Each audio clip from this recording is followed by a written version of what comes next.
Hey everyone. Let's see what's going on tonight. Not too much. It is Friday night. The night before Christmas Eve, if you will.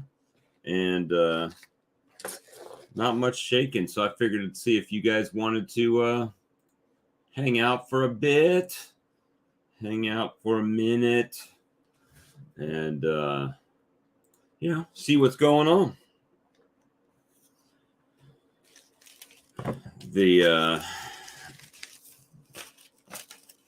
anybody around tonight? Or is everybody out Christmas partying? I'm probably the only one not Christmas partying. I'm a Christmas party with you guys. With my messed up hair from wearing a ball cap today. Who's here? Say hey. I say I've got two watching, or one watching, probably. One or two watching. You guys having a good holiday? I'm starting to grow my beard back, guys, in case you haven't noticed. I know I got... Hey, Jeff. Oh, you're froze up? Hey, Randy. Guys, it's cold here, but I guess it's supposed to drop into the teens or something tonight. But not terrible. It says it's 21 degrees right now by my computer desktop, but yeah, just hanging out, starting to grow the beard back. Hey, Buzz, Steve, what's up? And my job is funny. When I went in to interview for my job, I had my beard, right? Hey, Silver Gorilla, I had my beard, and they said, well, you're gonna have to shave your beard to come work for us. And so I did, right? Shaved off, no problem, I'll do that. And then like last week they came into the meeting and said, oh yeah, by the way, they have eased it, now we can have facial hair. So now I got to start growing it back. I'm Lee Nini. 17, man, we're getting the frozen. Here, let me throw the invite out. Lee can jump in anytime if Lee's available. Really just want to do a hangout tonight, guys. I wouldn't, no topics really. Just a good little hangout. I guess I don't know if some people might have been mad that I got about my review earlier. I don't know. I did the chainsaw review. They sent me the free mini chainsaw to do the review on. If you haven't seen that video, it was pretty good. It was free. It works. So, I don't know. I have a big boy chainsaw too, Ed. If you're on here, but that one was the free mini one, so I don't have to fire it all up. 7 degrees in New York. Good thing I'm in Virginia. What is it in Virginia, Steve? Oh, you know what? I better link that. Link that up there. Pin it. Boom. Pin to the top. So, yeah, just decided. Man, my hair looks like a wreck. Just decided I would go live because I didn't see anybody else live tonight, and it's 10 o'clock. Well, there he is. The man of the hour, Brian. Come on in, Brian. Unless you got a market in the morning or something that you can't make it to tonight. Ice on the inside of the windows on the north side of our house. What?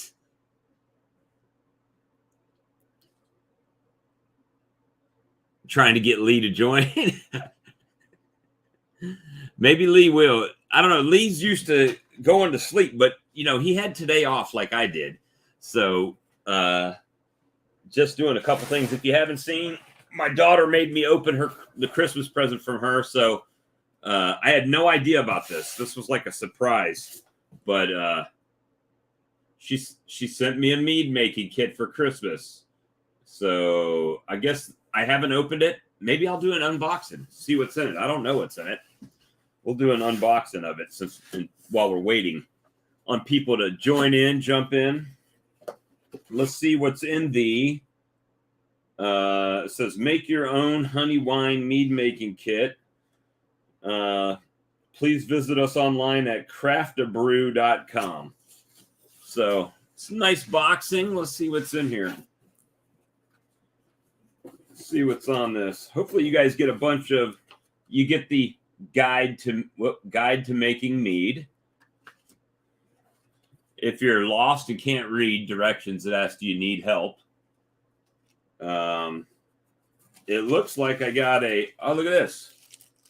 It's got day 1 yeast and nutrients. Of course, it's got sanitizer. 7 degrees, windy with drifts. Man. Let's see what all's in here. See, this is Lee's wheelhouse here, this mead making. Let's see. So we got the sanitizer, right? And then we got Lavalin D47 wine yeast. So D47 wine yeast. We've got day 2 and day 5 yeast nutrients. And this says day 1 yeast nutrients. So I guess we have to add yeast. It says I guess days 1, 2, and 5. And then this. So I don't know. I'll have to read the directions, which is not my strong suit. But it does have pretty neat packaging. Obviously, that's a carboy in there. Let's see what comes in the kit. All right, so we got an airlock, right? And it looks like we got a carboy plug. And that's probably a rack and cane tube. Let's see.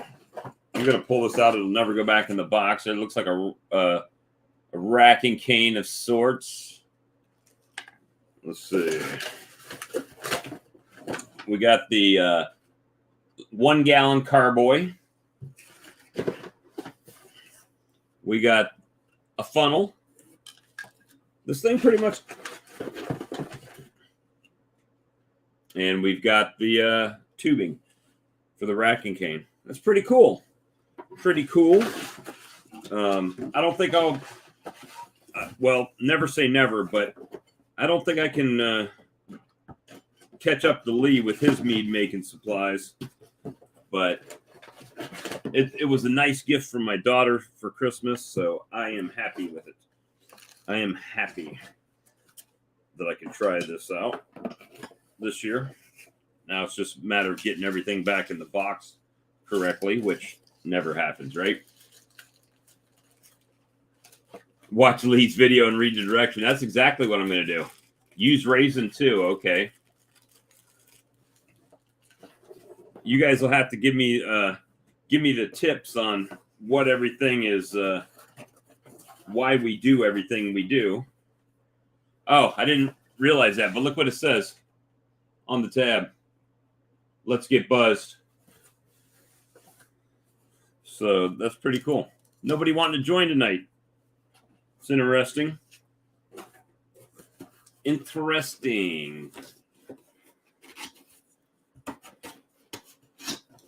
So I thought that was a thoughtful gift. This is my daughter that gets me mostly stuff for about bees. My other daughter and son, they typically don't do beekeeping stuff, but it's all good. Hey, there he is. Hey. Charles. Hey. Man, do I have you on my headset? Headset? Yeah, hold on. Let me see if I can switch it over. I forgot the other night it wouldn't switch when I was doing the fake voice thing. Audio.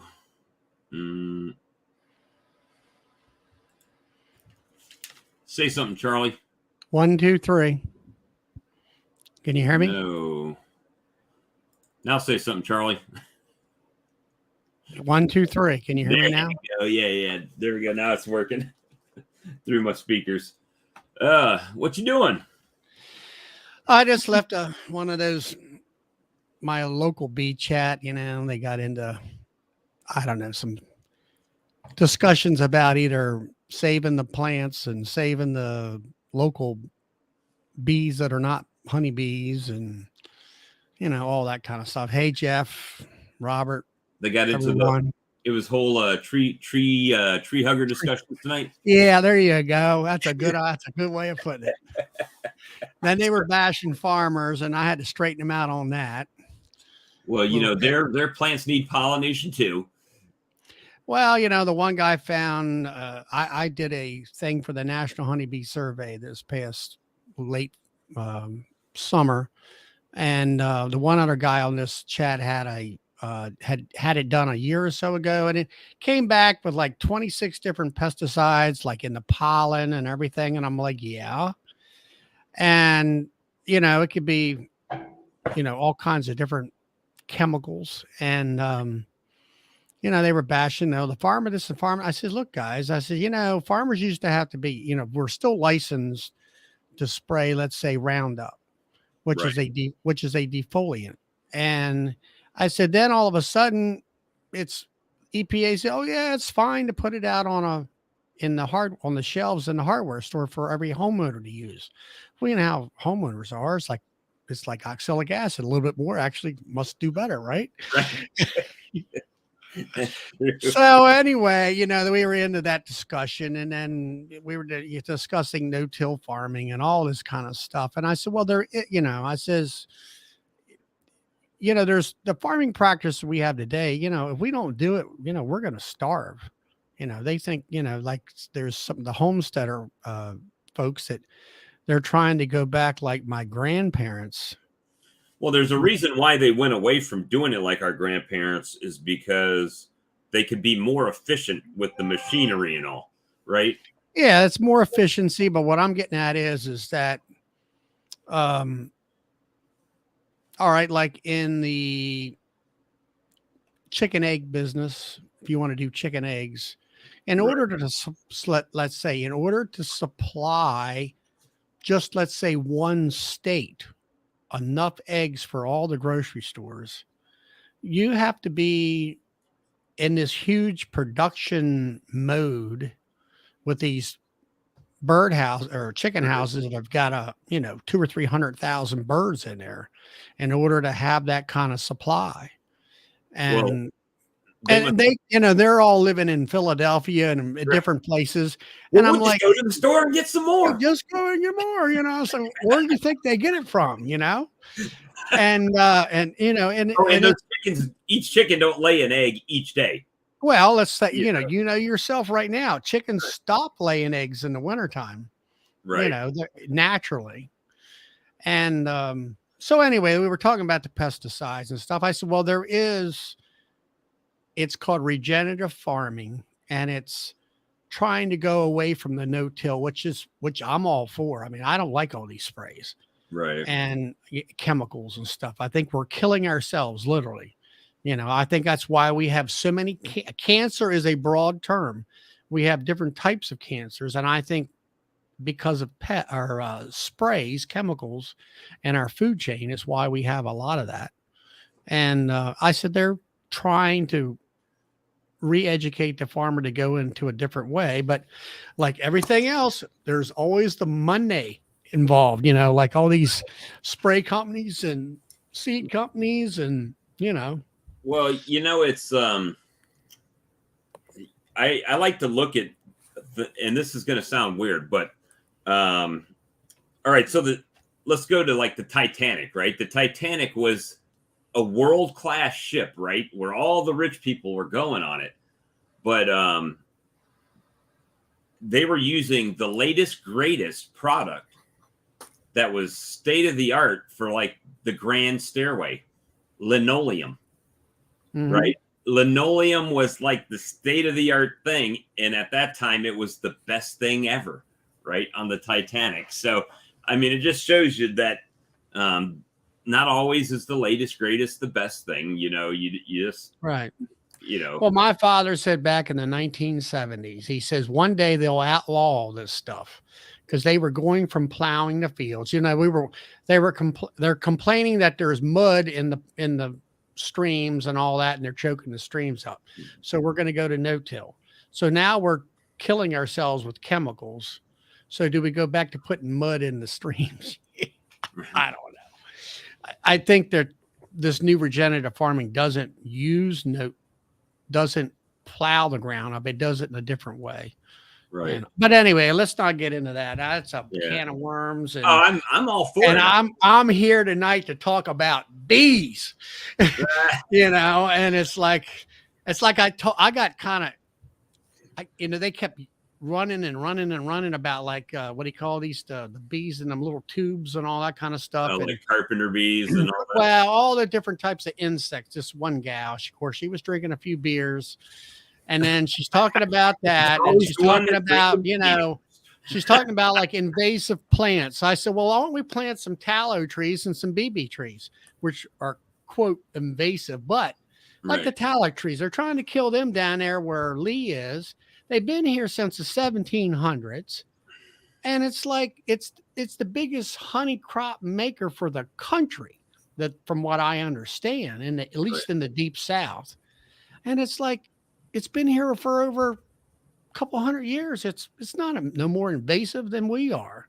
Right. I mean, we're invasive to this continent. Right. We all came over here. The American Indians were the ones that weren't invasive.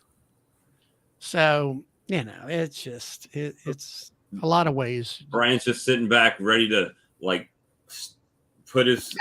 Is it snowing out there in Colorado? No, we only got where we are. We only got like 2 inches. It rained here. It rained all day yesterday. It rained here this morning here in Maryland. Yeah. And then by noontime, the rain went on. Like they said, it would leave. And the sun came out, and then the wind really started. I mean, I'm talking 40, 50 mile an hour winds, and I got these barns around here.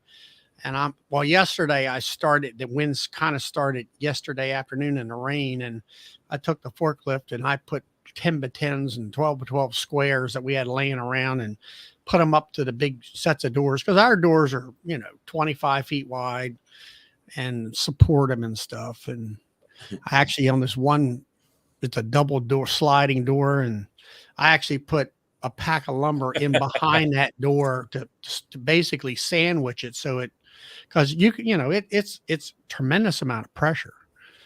And you said you've been hitting the eggnog, Charlie. Nah, eggnog tonight. Nah, I got Diet Coke, and that's about it. But the roads are, they were what do you call it, putting salt on the roads while it was kind of raining. And then I went down the road here tonight around 6:30 or so at night, and the car said it was 12 degrees, and but there wasn't any ice on the road. There was some wind damage, like electric issues, not around here, but other parts. I know some red lights were malfunctioning. So we got off pretty good so far. Well, it hadn't been bad here either. I mean, it rained for like the last 3 or 4 days, and then today, when it was supposed to get cold, it was sunny out. It was cold and windy, but it was sunny out all day. I don't know. Right now on my screen, it says it's 7 degrees outside. Mine says 23 here. Yeah, for us, it's been super cold and a little windy, not bad, but we're going to have a couple of days next week in the 50s. So I'm going to run around and do all my vaporizations next week and just see how the bees did. So it'll be interesting to see how they did. It says Vancouver, Washington, freezing rain everywhere. Portland Metro. I'd rather have snow. Low was 20, high was 33. Monday's going to be 52. Blaine says it's 21 where he's at. So yeah, it's going all around. So not I mean, obviously no bees flying today here, so there wasn't really much to talk about from that aspect. I mean, it's kind of like what you just said, right? What are we going to do next up? I think for me, it's Hive Life, baby. That's what's on the agenda. I am so ready. I'll tell you, I'm ready to get away from this business. I got my place. I'm staying at the Black Fox Lodge by Hilton. Okay. So I don't know where that's at. that one's actually in Pigeon Forge. I think Randy All right. McCaffrey's staying over there, and they had a block set for Hive Life, but of course the block was sold out. Luckily, I got a little bit of a military discount, but it was $127 a night. It's not bad. I'm coming in on Wednesday, so Wednesday night, Thursday. Nice. Hanging out, and then we'll do the meet and greet on Thursday, right? Yep. And then I'm Friday, planning Saturday. to travel Tuesday and get there Tuesday evening late, and then Wednesday just go around and do some tourism. Yeah, that's what we're going to do. Actually, I think what I'll try to do, if the weather's halfway decent. Last year it was like 50-some degrees on Wednesday, and I'm gonna try to do some intros and stuff, get some filming done. We'll have to do some shopping together. Take a look at the extractors and look at the license equipment. Yeah. Take a look at the creaming thing. My wife messed up, man. I was sitting here. I had my. She can hear me. I had my credit cards out, and I was going online. I was checking like available balances on each one to kind of plan and see how much money I could spend. She says, "What are you doing?" I said, "Well, I'm just checking to see what my available balances are on my cards." She says, "Well, I got $6,000 in credit on my credit cards." That I'm like, "Oh, really?" So who knows what comes back in the truck this time? So I might be buying Dirt Rooster. Dirt Rooster might be coming home with me. Really nice. Elizabeth will probably sell them for $6,000. My, but now finally tonight I got busy on this computer and I finally got my camera where it looks like I'm looking straight into the screen and all instead of looking up or down. So I wanted to buy one of those Zoom 2N cameras, I think it's called. It's like a GoPro or a webcam that's 4K and it's got the Zoom mic on it. Have you seen those? No, like I don't think bucks, so. But I don't know. Right now I'm just trying to figure out what in the world. Mike's at -20 at the mill. Jesus. I ain't even going to go outside at that. Yeah. It was funny. My wife, I've got Siberian Huskies. My wife's like, it's getting down. It's going to be in the teens. You better go do something to those dogs. I said, they're Siberian Huskies. They'll be fine. They're probably more happy now with it being and they're in my porch that's closed up, right? So they're not like out in the wind and everything. But it's like, really? They're Huskies and you're worried about. I'm more worried about my pigs out there with nothing, but some hay to lay in. And then when Matt said, "Oh, well, my pig's been outside in the snow and they're fine," I'm like, "Okay, I'm good." Are they full-size pigs? Well, not technically. One of them is a Julianne, right? So it's a smaller pig, George. But but it's an adult. Is what I'm saying. It's not a piglet. Oh yeah, they're adults. Yeah. Yeah, I mean, you could put a heat lamp out there or something like that. They get in the hay, and they bore down in there. Yeah, George can actually get down in it, and you go out there and like, "Where's George?" And all of a sudden, you'll come popping out of the hay. Yeah. But right. Brian, you look tired, brother. Yeah, it's been a long day. I've been inside for like 3 days, man. It's been so cold here. My wife and I made some soap today, and that's pretty much it. You haven't got the whole shining thing go? No, not yet. Nope. All work and no play makes Jack a dull boy. Yeah, it's been close. It's been close once or twice. What are you guys what are you shopping for at Hive Life? Is there anything in particular you're looking for? No idea. No. Really. I'd like to have something, I don't know, like one of them hive lifter. Yeah. Something. I like a dolly type of thing. But I don't think you're going to find it there. I think they'll have those ones like Ian has, and I know they make one. I've looked on their site that it'll fit like like a 550 or maybe a ton model pickup truck, but that's not what I don't want to get into all that and all.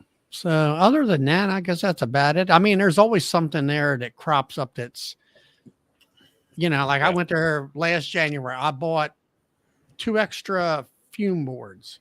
So now I can leapfrog them off my honey supers while the other 2 are cooking. Give them, if you give them about 5 minutes a piece or more, and you got them good and soaked up good, they'll drive the bees right out of there. And you might have a dozen or 2 dozen bees in there. You might have to blow out with a electric leaf blower. I mean, I bought those, and what I like is I don't like the Man Lake ones. I like the simple ones, which are that black metal, where they got a little bit of that I don't know, not carpet, but it's felt in there, and I just spray them. They're cheap, and they really work well. If the sun's out, that metal gets good and hot, and it'll drive that smell down in there. So I bought a couple of those last year. And then I bought, they're going to do some good queen rearing technique stuff. And there was the one guy from, I forget where he's at. I'll say Kentucky or someplace. And he has a place in Florida. He's not a YouTuber by no means, but he was talking about how they use the double screen bottom board and using a queen right hive, where I always use a queen less hive. And I bought I do most of my queen rearing in cell builder wise is in a 5-frame nuke. So I bought one of those, bought one for a 10 framer. It's actually kind of like a Snellgrove board because, that they have those little entrances on the side and the back. And I'm like, well, I don't want them bees flying out the back towards me while I'm working them. I said, I'd rather open up a side entrance. They fall out, they fly out the side on the top box or whatever.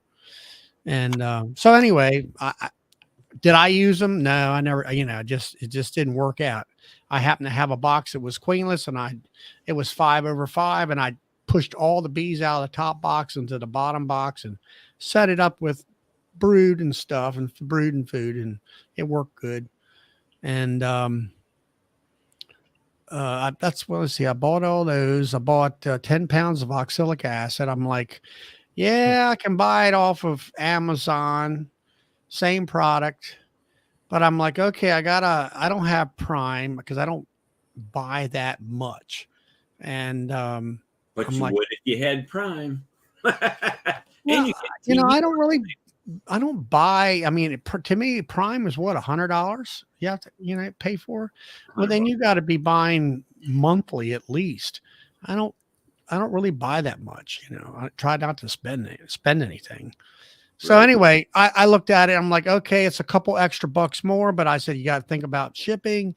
And it was like there. And I'm like, it was a 2-day event last January. And it was like, how many more of these things do they have? And I'm like, I better get this. Well, that's one thing I'll advise you. If you see it, you better buy it because it ain't going to be there tomorrow. But I think my advice is to buy it 3 months ahead of time. What I'm saying at Hive Life, I guess I will have to say this. Pull the trigger. I think the pull the trigger, Bob. That's what he's saying. Pull the trigger. But I'll have to say one thing. Charlie told me to. Hey, right. He already spent $1,000 extra on mine on an extractor.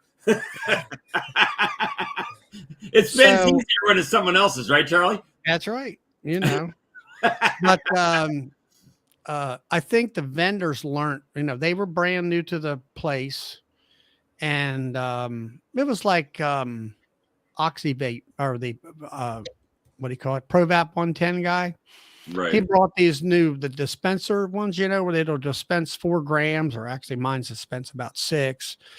Yeah. But he brought 25 of them.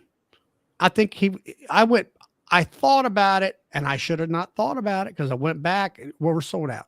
Within an hour, he was sold out. I hear you saying shop on Friday, buy on Friday. Don't wait till Saturday. If you better be shopping on Thursday night. Thursday night. Oh, geez. Oh, that's pressure, Charlie. I don't know what they're. I mean, I don't know how many vendors are going to be there Thursday night. He's trying. I think of what I heard of what Cayman said was he was trying to get them to all be there on Thursday night. But the vendors have learned. I think within that past year, the 35 that were there when I was there. What's that? It's that a pollen cake. I sent you an email. My wife made a honey cake. Just a picture. We need a recipe, sir. I'd like to see a picture of a slice.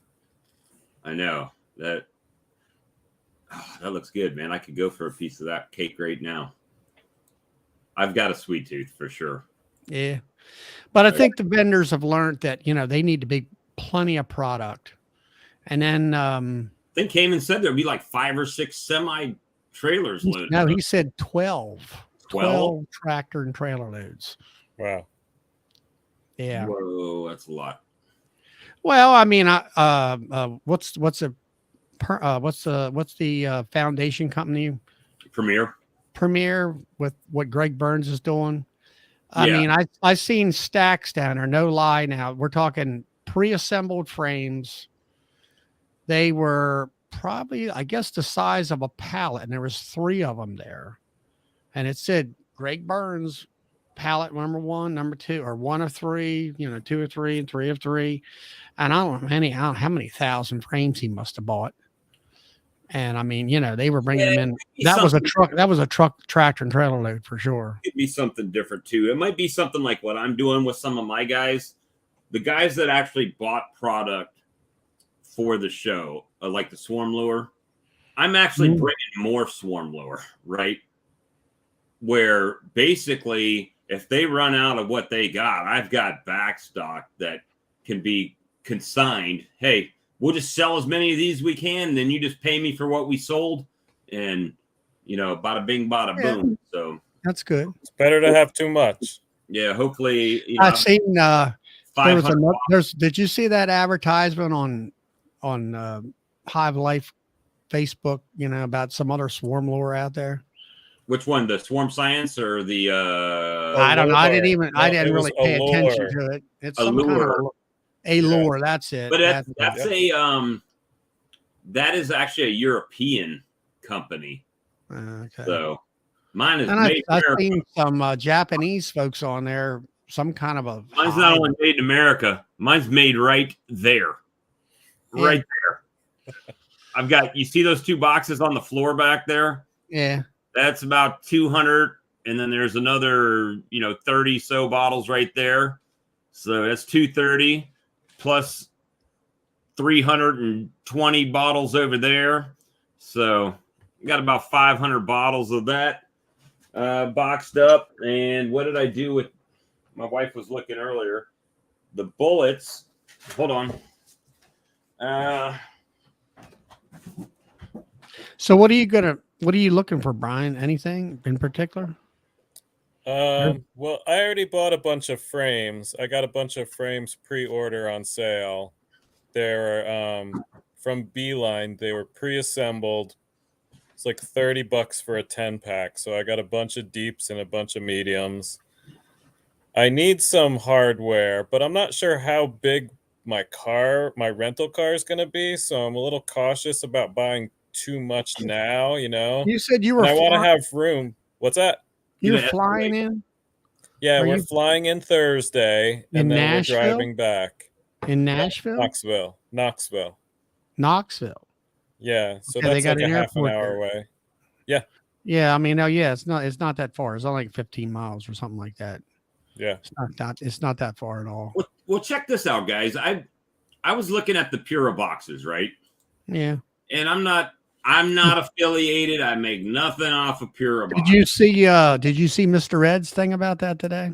Yeah, I watched it too. So here's the boxes, right? Mm.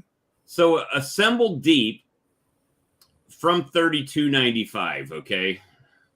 Painted. However, a 10 frame 10 frame painted $37.95. And if you get more than 10 boxes, they're 10% off. So it's like, $35 already painted and assembled, right? Yep. So painted and assembled, and they give you free shipping over 150. So if you buy 10 boxes, you're not paying for shipping, and they're painted and they're ready to go. That to me, that's not a bad. I mean, that's not terrible. You know, it's not awesome for boxes, but again, if you can find them, right? Like the ones that I bought last year, I bought a lot of boxes, and to be honest with you, I'm not happy with them. And I don't think it, you know, a lot of people have used the Eco Wood, no problems with the Eco Wood, right? So why my boxes are just kind of all wonky from last year, I feel like I spent a bunch of money and, you know, wasted it essentially. So Bob, I've listened to you talk about boxes and how you like to buy unassembled boxes so you can assemble them the way you like to glue them, you like to. Yeah, so but for me, that's a factor as well. But I didn't, you know, the thing was the difference in price between buying them assembled here and buying them unassembled here was $2 a box. Right. So when I called them up and said I wanted them, I said, well, if it's only $2 to assemble them for me, right? It's worth $2 for me not to put them together. However, I didn't find out till after the fact that they don't glue them. Yeah. Right. So with the weather and everything, they just warped and started pulling the frame rests apart or bowing the bottoms out of them. And they just turned out to be crap. Now those boxes, is that including frames or just the boxes? That's just the boxes. And that is that premium? What kind of grade lumber are we talking about there? Oh, the ones that I bought? They only have one grade. Yeah, they only have one grade. Pure only has so. Premium. So the deep here, let me show it again. Hold on. I mean, premiums is There's my hater. Hey, Mike. There's my hater, Mike. Well, I'm looking at my local guy here. Mike. Hit him with the wet spaghetti noodle. You shaved my head today. That's twice. Gives me crap about my swarm lure. That's one. Then gives me crap about my review video and sends people to everybody else on their review video. Bah humbug, Santa. Oh man, Bob, I was just trying to save you from that pruner thing. Oh, it was free, bro. It didn't cost me a thing to do a video. Hey, Soaps. Yeah, no, and thank you for putting that up because that's one model I hadn't run into before. Oh, you had that before that model? No, it's one I hadn't run into before. Oh, okay. We actually have, I think, 37 chainsaws. Well, I've got electric Craftsman. I've got the what is it? The Still. I've got chainsaws, right? But when they offered me a free. Oh no, no, Bobby. I'm sorry, Bob. I meant electric ones. Okay. I'm just bouncing around. They're not all 37 are electric. In fact, we only have one that's electric, and I find they're handy. And I love that little short thing there, but as far as like trying to clear out like a bee yard or something like that. Yeah, I mean little saplings. So I went out and got hey Kaylee, I went out and got a brush hog blade for my Ryobi weed whip, so I can take down a bunch of those things, but not the same speed as that lovely thing those folks sent you. So. I mean, to be honest with you, because I know they're not watching my stream. When I got it, they sent me an email and asked me would I do a review, and this is the first person that's ever said, "Hey, would you do a review of our product if we send you the product for free?" And that's marvelous. So I was excited. Oh, wouldn't I get a free chainsaw out of it? For sure, send it. I'll check it. And I was pretty sure that night, I think we were live when I got the email and people were saying, hey, make sure you don't click on any links. It could be a scam, stuff like that. Well, we just emailed back and forth. And when they said what the product was, I went and Googled it. And I was pretty sure you heard me on the video say it was like $30. I was pretty sure when I Googled it, it was like $30. But then after I got it, I went back and it was like $130. So I know a few people have gotten them mailed to them, like Matt from Matt and Sarah got one and stuff like that. So wonderful. If they jack the price up, because they knew a bunch of YouTubers were doing the video. I don't know. Or if I just was mistaken. Usually I don't miss pricing by $100, you know. But yeah, that was kind of odd, but yeah. Oh, so, by the way, I should do a little film clip here for you, Bob, because we do have a 2-man chainsaw with a 4-cycle engine on it. Oh, yeah. I think it's from the 30s, something like that. What's on a McCullough?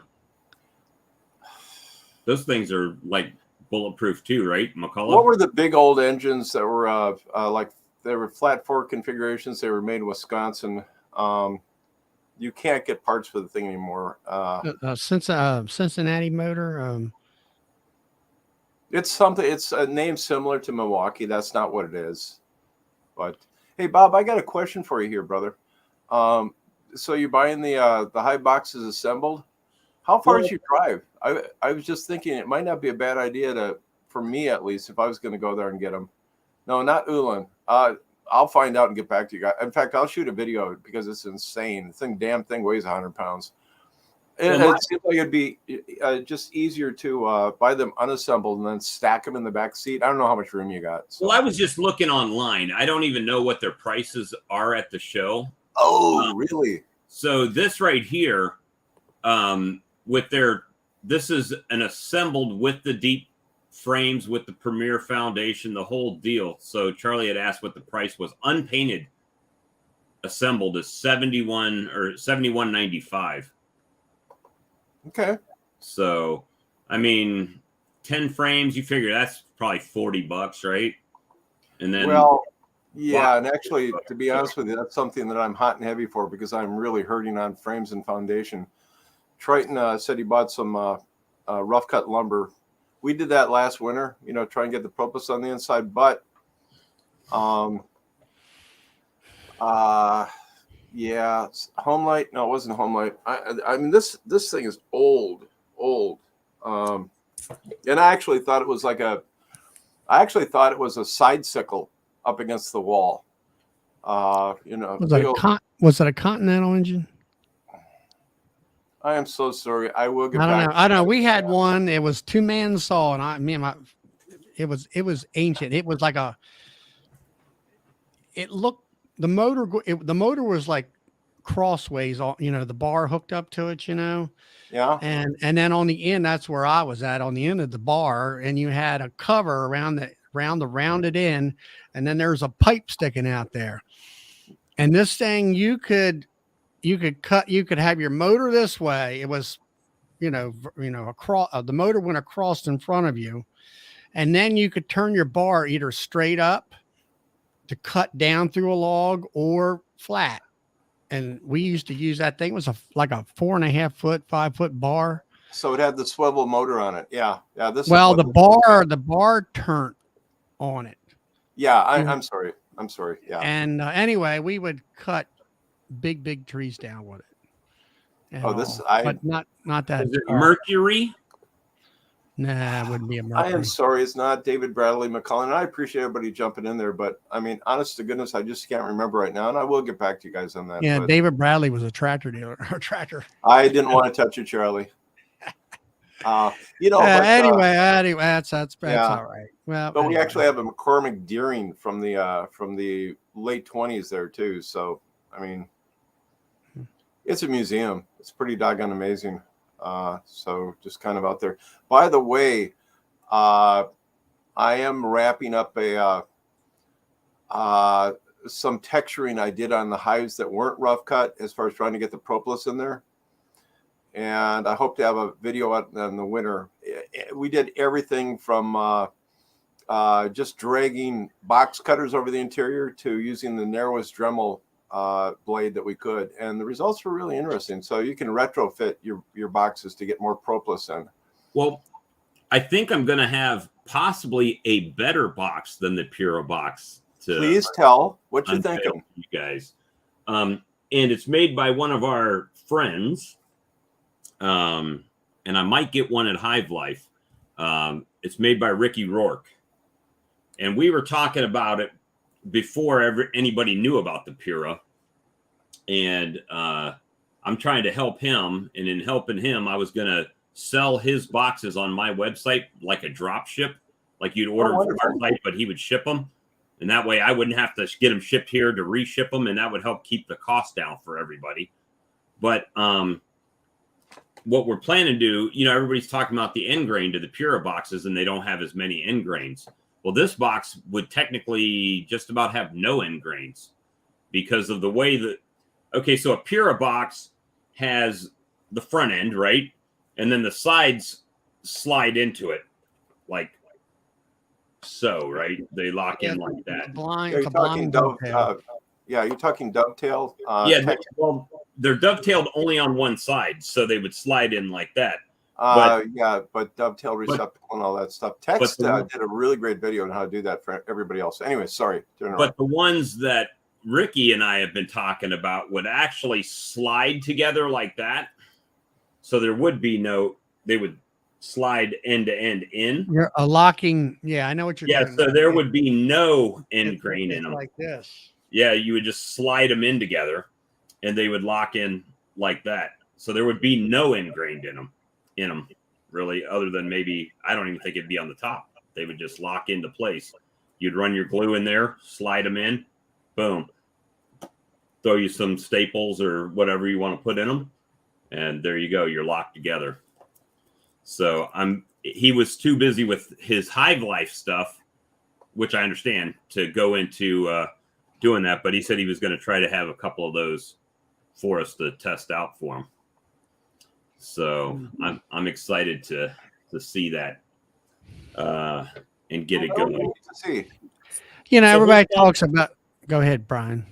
Yeah, I was going to say, whose boxes do people like?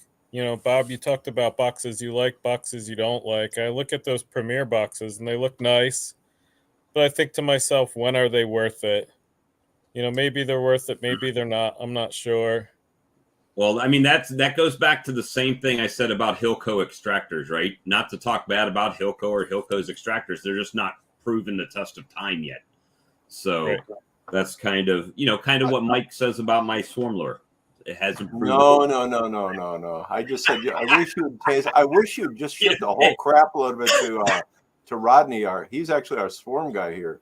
Yeah. Well, you know, for a long time I had it for a few weeks that they could buy it for a penny plus shipping. So it's basically free shipping on it. So, you know what I'm saying, or for the lure. And Rodney did not partake. So who knows? Who knows what happens? I'll probably see Rodney at Hive Life. Maybe I'll toss him a bottle and say, here, try this, you know, and see what he says. By all means. Brian? Yeah. Do you want my espresso machine? I'm good, man. Thanks, though. No, I'll take it. Send me an espresso machine. I got one of Bob's swarm lures, and I know it's not tested, but I figure it's a good donation to the cause, and I could be part of his test army, right? I'll play around with it in the spring, and I'll report back to him. Have you smelled any other swarm lures? No. So you really don't have a comparison as far as what it smells like? Not really, no. Well, it smells like I expected it would have, I guess. Yeah. It smells lemony. Yeah, exactly. That's how I would describe it. It smells, if you smell mine, you're smelling exactly what Swarm Commander smells like. Smells the same. Right. So it's, you know, there are, if you Google it, you can find out what synthetic queen bee pheromone is made out of. It's not any secret sauce. I'm just not going to tell you how I mix mine. However, if you Google it, you can find what it's comprised of. And I just used my pharmaceutical experience. Well, that's the big saving grace for you, is that you have that background, Bob. Honestly, that's pretty cool. So it's and I've put money into it. So buy my stuff. But you know, getting back to these box and the different types of joints and everything. Yeah. You know, I've been at it for, you know, close to 15 years, and the joint I have no problems with. It's more so where you're prying on the side of the box, and then you keep prying over the years, and that right in that area there is where it gets rotten. which leads me to the next thing about Ricky's boxes. He was talking about covering it with a piece of stainless or sheet metal. He didn't tell me what metal it was, but the edges where you pry would actually be. Well, I mean, I've never seen them sold, but I can't remember where I've seen them. But they used to have those edge protectors or corner protectors or something like that. Oh yeah. That was always kind of like a chuckle to where that was the backyard beekeeper that's got 4 hives that wants to be, just like a classy looking beehive or something. But I'll tell you who's got the innovation of the year. I don't know if you watched the last Stream Team, but Jason at Bohemia Bees, they've got those dials, the little dials. Yeah, I like those. I like them a lot, and they're going to be for sale for the first time at Hive Life. Hive Life, yeah. Hey, you know what I was excited about? Did you guys see Gus Mitchell's video with the little cards for for his hives? I haven't seen the video. Okay, go back and watch Gus Mitchell's last video. It's exactly what I was talking about. He's got a little hive card, and he's going to be tracking data on his queens, and he's got like on one side like queen rearing information, on the other side basic information, but it's exactly what I'm looking for. I'm just gonna kind of dial it into what I need. But I was really excited about that. There's Brian here. Oh, Brian said they're gonna have 500 of those dials at the cool at Hive Life. So you're like me, getting one of those little hives from Castle for sure. 500 is the magic number. So hopefully Hey Brian. I was looking at marketing today and I was like, you know what, Bob, you dummy, you don't have any business cards made up to hand out to other vendors, right? I do.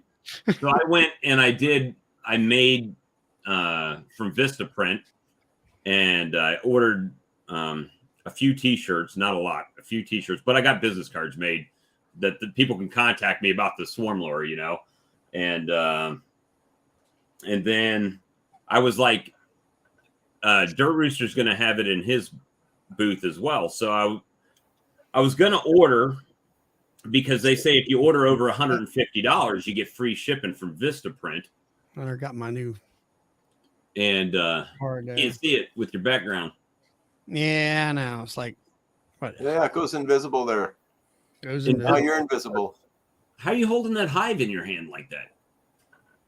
I don't know if you can see it or not. Yep, you can see it now. And then on the back side is the rest of the information and stuff. Oh, there. Yeah, okay. We saw it. I like that. That's kind of what I did with mine, but I got the QR code on it so they can QR to the website and become a reseller there. Or I'll probably have enough that if they want to carry it, they can just buy it from me there, and they can take it home with them. So it's this is what we're going to be bringing. So we'll bring business cards too, but we have these stickers. Make sure I get it. There you go. And then I just got these made too, without any words, just the bee and the crown there. Nice. Right there. Oh, the crown on top. That's really neat. Yeah. So, like, I can't bring out honey because I'm flying out. You know how people are bringing honey and passing them around, but I'll bring stickers out and pass those out. That sounds like a good plan. Well, what I was going to do, and I thought it was going to be the marketing ploy of the year, and I ended up not doing it because Dirt Rooster didn't get back to me in time. He said, I'll call you right back. And then it was like 5 hours later, right? But I was going to buy, those bags that the kids have, right? With just like the string, the cord that goes around, and it's just a cinch bag that they put on their back. I was going to order a couple hundred of those from Vistaprint, and then anybody that was at the people that sell my lure, I was going to have that bag that just give it to them so they could pack people's stuff in them and give it to them. And then everybody that's carrying around the bag would have my logo on it, of the Swarm Rustler going all over. And I thought that would have been a good ploy, to get the name out there. And However, Bob, whenever we're at the market, I always offer people a bag because that bag has our logo stamped on the outside of it. And I want people walking around with that bag, yeah, with my logo in the market going from booth to booth. you're gonna make me overnight some stuff over here, Brian. But see, my thing is, I am personally not a vendor at the show, so it makes it a little bit more difficult. I have vendors carrying my product at the show, so it's like it's probably a gray area that I could be like, hey, Randy, here's some stuff, or whatever, and do it like that. So I don't know. We'll see what happens. Otherwise, I'll be standing at the door on the outside handing people bags to carry their crap in with. There's no law against that, right? Here, I know you're going to buy some, but here's some swag, already before you come in. Here's swag. Everybody's in line. I'm just handing bags out to the first 200 people or something, Put them ask Cayman if it's okay to put them on a table at the entrance. I wouldn't ask. Just do it, right? It's better to ask for forgiveness than permission sometimes. Just kind of the way Cayman. I don't know. That's the way I kind of read him. I don't know. The thing is that my product is in 4 stores, so I could just give it to the people that are, Dirt Rooster, Jason. Actually, Bob. I think that's a grand idea. Here, just pack your stuff in here, guys. Well, like you say, you already got. You say, what is it? 4 vendors there. Mm-hmm. And so, Brian, did you ask Cayman permission? I see he's setting stuff up in Greg's booth. I need to call Greg. Maybe I can set some stuff in his booth too. Yeah. So it's gonna. For me, this part is fun, right? This is the fun part. You're gonna get to meet people.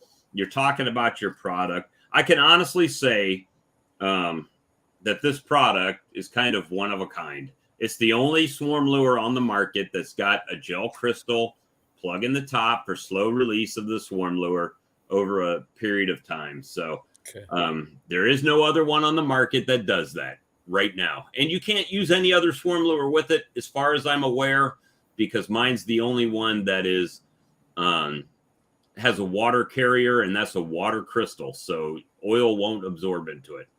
So it is unique. Good idea. And Brian, will Greg be selling your hives on Friday, or are you bringing them down on Saturday?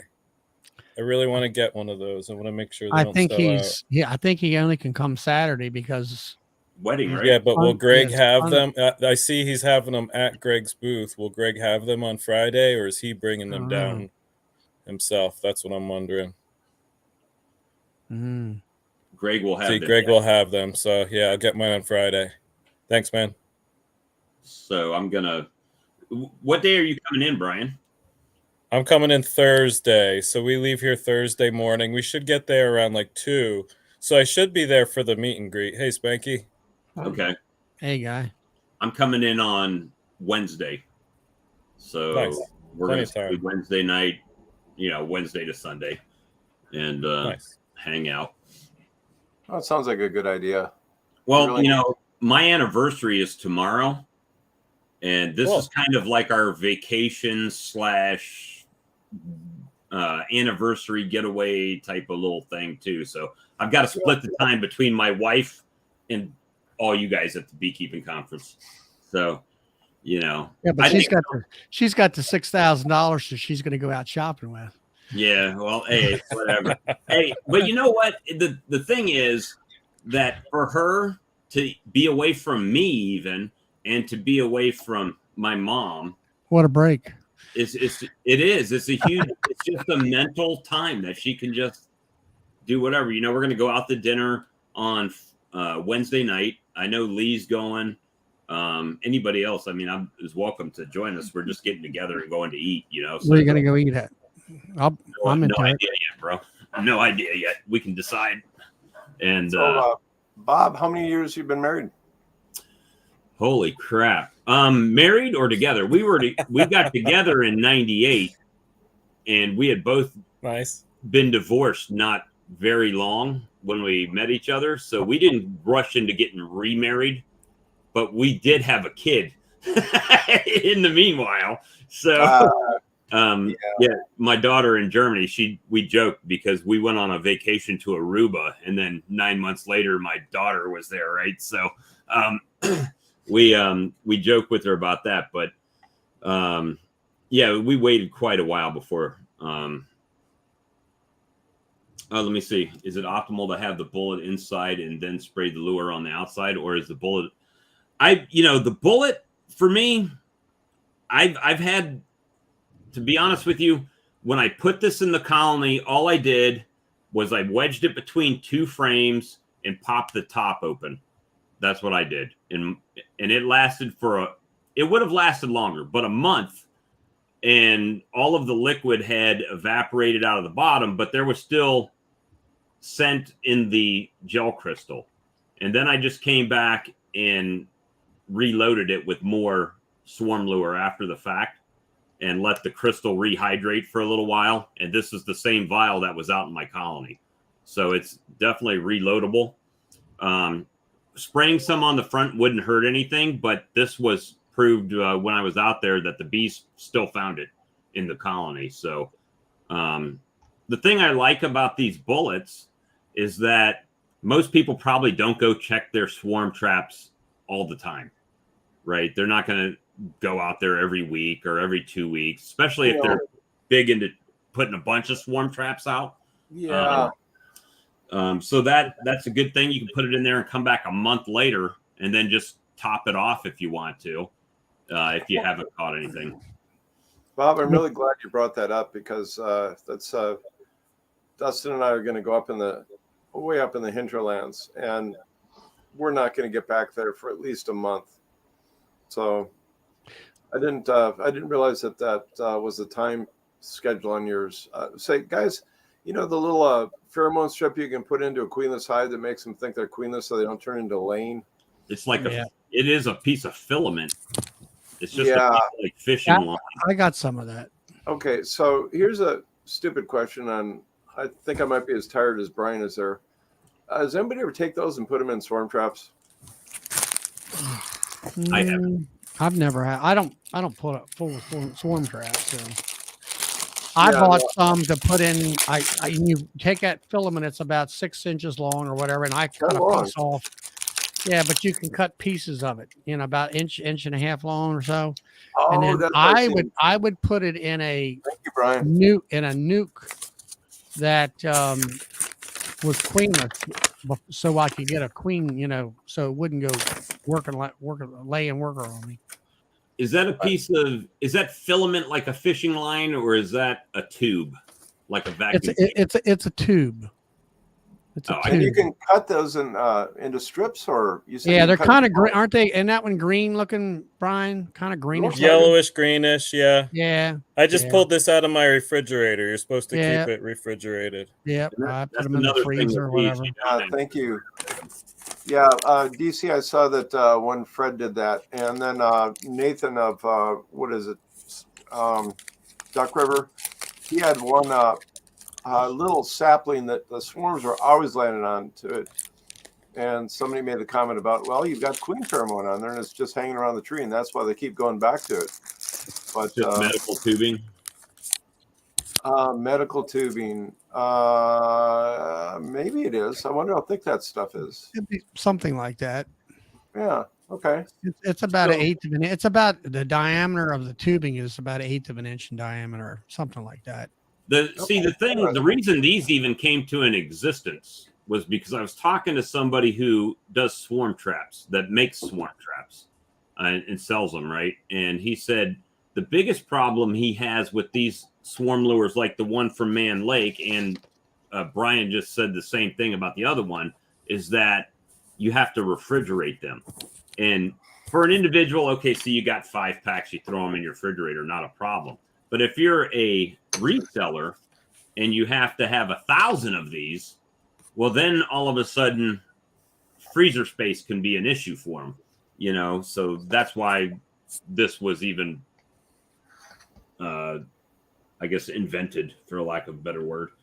So can you put Three Boys comments up there, his question? I want to see what y'all think of that. Because I actually have seen that happen with a. Yes, so that's exactly what I was saying when we were talking before about, well, swarm lures, right? So if you're doing a test on a swarm lure, and let's say this can is the tree, right?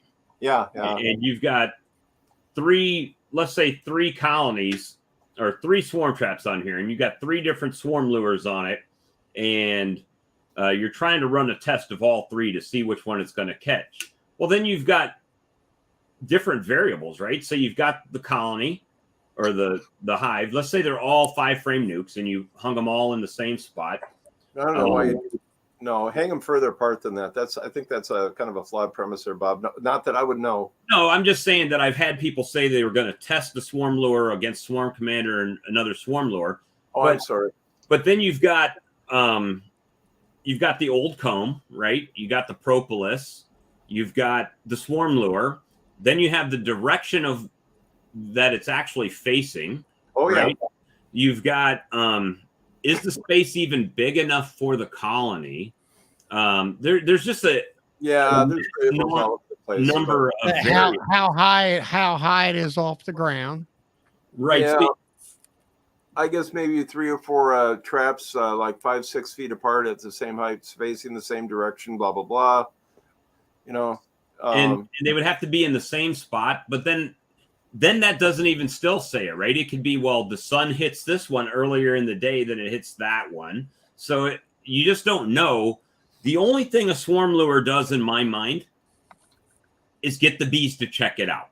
Whether they move into it or not, that's one of the other variables in my mind. That really, is it the size big enough? Does this one have more propolis? Maybe that's what brings them in. Maybe.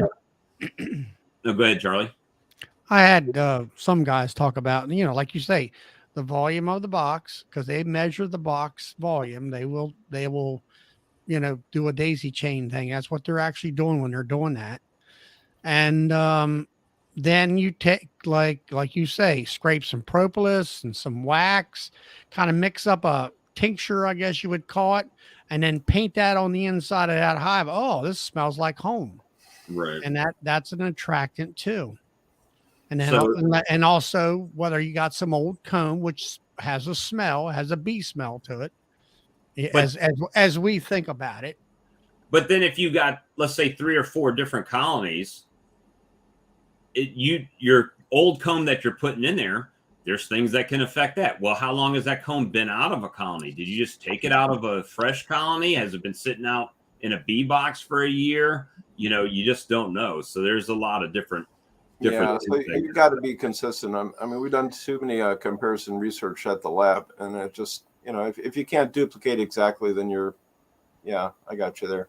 Yeah, and then Daisy says more than one test area is needed. So, there's a bunch. Like you say, the bottom line is you got to hang up a box, and you put your product in there, whether it be the bullet or a spray or whatever, a Q swab or whatever you use, that sprayer. Mm-hmm. And you hang it, and hey, man, it's grabbing swarm after swarm, versus some of the other ones. It depends. But then you've got boxes that don't have anything in them, or that they just land on. I mean, like I put that picture up the other day where, where they landed in a damn electrical meter box at a construction site where they just left the lid open and they just landed right there, On the space. Yeah. I had a set of what do you call them? Axles with tires, and it had an old hubcap, but the hubcap had a hole in it where it rotted through, and they went down in that damn hubcap. There you go. And I brushed them off the tire and everything, and they still left. But then I had a hollow log over here on the other side of the strip of hives, and they landed in there. And I shoved a little medium nuke box in there, and got them up close to where they were smelling, and with the hive, and they walked right in. Yeah, did you see that Mr. Ed's video where the swarm landed in the gas tank, an old gas tank, and it's like I never watched it. How are they even living in there? With the fumes and everything. Oh my gosh, that's so old that I don't think that was an issue. There would be some odor remnants, but I mean that thing looked really, really old. And I don't know if it maybe was it rusted out rusted the bottoms, out. but actually Maybe the vented. gas tank was rusted out. The gas tank was Oh, rusted out. Maybe, Probably. I don't know. Most likely. Yeah, it You kind know, of looked I like it. imagine everyone's area is different, but I Mhm. haven't really had much success with Hey, swarm geez. traps. I've put some up around my apiaries just in case my bees Oh yeah. swarm. I've put some out other places, but like someone said, I rarely got back to them to rebait them. I never caught anything except for yellow jackets. It was like a waste of my time. So I Well, found that my time out here was better spent catching swarms through our swarm hotline. We have a lot of swarms here. They just never seem to go in my box. So right. I haven't had much success with them. I've got a box, and you may be able to see it in the chainsaw video, that I've had strapped to the tree for 3 years. Every year I've gone and sprayed Swarm Commander and lemongrass and everything else in that box, and I've not once caught a swarm in that one. But they'll go 30 feet up in my tree above all my dead out colonies and everything, and they'll land up there, and I end up having to still shake them out of the tree. So it'll, you know, I'm the same way. I just haven't had good luck on swarm traps, and it could just be the area, or maybe by the time they move out of a box that Yeah, but they'll just do crazy stuff. So on both my boats, my sailboat and the pontoon and back, I actually leave a couple of hives out there with like a couple of frames of old comb. And I did that, was it last summer? Summer before. And I had a split next to it. And god dang, if the swarm didn't come out, went 60 feet up in one of my white pines. I'm like, Mhm. okay, well, that's a non-factor. Just, bye-bye. Well, the doggone thing came down and landed in the empty box. And then walked across the deck of the pontoon a half foot and got in went into the new split. It right. just marched right in there, and I opened up the lid there, and bees will do the darndest things, hubcaps, gas tanks. Spanky, Yeah. I'm half expecting one of them to move into yours or Brian's mini hives. Well, I told Bob to take a little hive out there and spray some of his lure on it. That would be hilarious. You should do see that. See if a swarm would land on it. Oh, do it. Oh, come on. Because, I mean, A 5-pound swarm on a hive that's this big. well, I mean, think about it. They land on a tree with no cavity. They have, scoot clearly them onto there's the no side of the tree. cavity for them to go into. Yeah. That is true. So one of the tips I got from Rodney Middleton was that he wasn't getting anything, and finally he figured out that what he needed to do is put it on a crest of a hill that was on the upwind side of the prevailing winds. I think I remember that last part, but he said it all came down to putting it someplace where the breeze could carry the scent. And that's how he, ended up like getting 40 swarms some last year once he figured that out. Now, I don't remember what his terrain is, right? I know he's right at the base of the... He's not far from me. He's only like an hour north of me. Yeah, he's at the base of the mountains there. Mm-hmm. So, he's got a lot more terrain to play with than, quite a few people do, but so... I'm going to grab a drink, guys. Y'all carry on. Hey, Charlie, I was talking to cousin Eric out there in Gaithersburg, and he was telling me about the wind, and he said he hadn't seen wind that strong in his area before, which is very freaky for him to say. So it was 40, 50 mile an hour. I don't know. It's pretty darn strong wind. Yeah, I heard the part where you're stacking lumber up on the inside of the door is a good plan. Yeah, I mean, I got this one building there where we have our dry lumber, and it's got, I think the opening is 25 feet wide or more. And it's 2 doors. And yeah, they have these track things on the cement floor, and some of them are broken and stuff over the years. But you can see them doors sort of like they're steel, but they bow a little bit or whatever. And but we've had some serious issues of these doors getting away from us. So I put right at the middle where they both come together. I put a pack of lumber there, and then on the ends I ratchet strapped them in on the corners, and then I put a couple 4x4s down and put like a 10x10 thing, you know, 6, I don't know, 8, let's say 12 feet long or something like that. And made a sandwich, you might say, to support that door. And then we were chaining stuff, you know, on the other door. And then my son came in. We got a barn up here that's, you know, and I was like, look, I mean, there's a tracking thing on the bottom of that door. It's rotted out. It's not very, you know, it's not doing very well. And he had gotten one of them where it got away from him a little bit one day. I said, well, he was saying about happen to get in there tomorrow. I said, we'll get out there and we'll put a big timber on one side for the one door, and then that's what you did. Move the other timber to the other side. So when you open the door up, get your product out of there so he can deliver. And then, ooh, that looks good. That's that what honey. The hell is that? That's that cake they showed. Nice. That looks like one of the cakes they make on what's that island in Chesapeake Bay, Charlie? Look at that. He's got a bee on it. Bee landed on it. Oh, no. It's got a little bee. Nice. I know what you're talking about. Yeah, so they have the oyster boat racing, sailboat racing. The old sail. You got to take a ferry or whatever over to the place. Yeah. So, now speaking of wind, I was going to bring this around here. I don't strap any of my hives down because, well, I'm pretty sheltered with all the white pines and the buildings that are immediate there. But otherwise, I always put like a 60-pound block on the top. And sure, you got to lift it off and whatnot. But, you know, I just don't like screwing around with ratchet straps. And I was wondering if you guys use ratchet straps or weight or nothing at all. Or yeah, mine. Look at mine behind me. They're all ratcheted down. Well, I was wondering about that. Well, I started out with bricks, you know, and then I started out with a little bit heavier cement block, you know. And hey, Lee. The brick, they blew them darn telescoping lids right off. Oh, no. Oh, yeah, they did. And I hear you come after a rainstorm, you know, it wasn't a real super wind like it is today. And hit her out 20 feet out in front of the hive, blew off. And, you know, luckily the inner cover was stuck on there, so they didn't get totally rained out. Right. You know, and I think that's actually a grand lesson there as far as using some kind of inner cover, because if you do lose the lid and the bees have got that lightweight piece of wood glued down right to the edge. Yeah. That's a really good point. So, and then if you look at mine, these hives are past the barn and the wind blows to their backs. And these are the front of the hives here. And I put that old carpet down as a windbreak.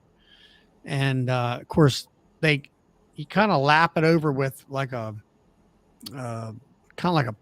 Christmas present. And then I just put the straps on top, and it sandwiches all that stuff together. So it works for me. Good.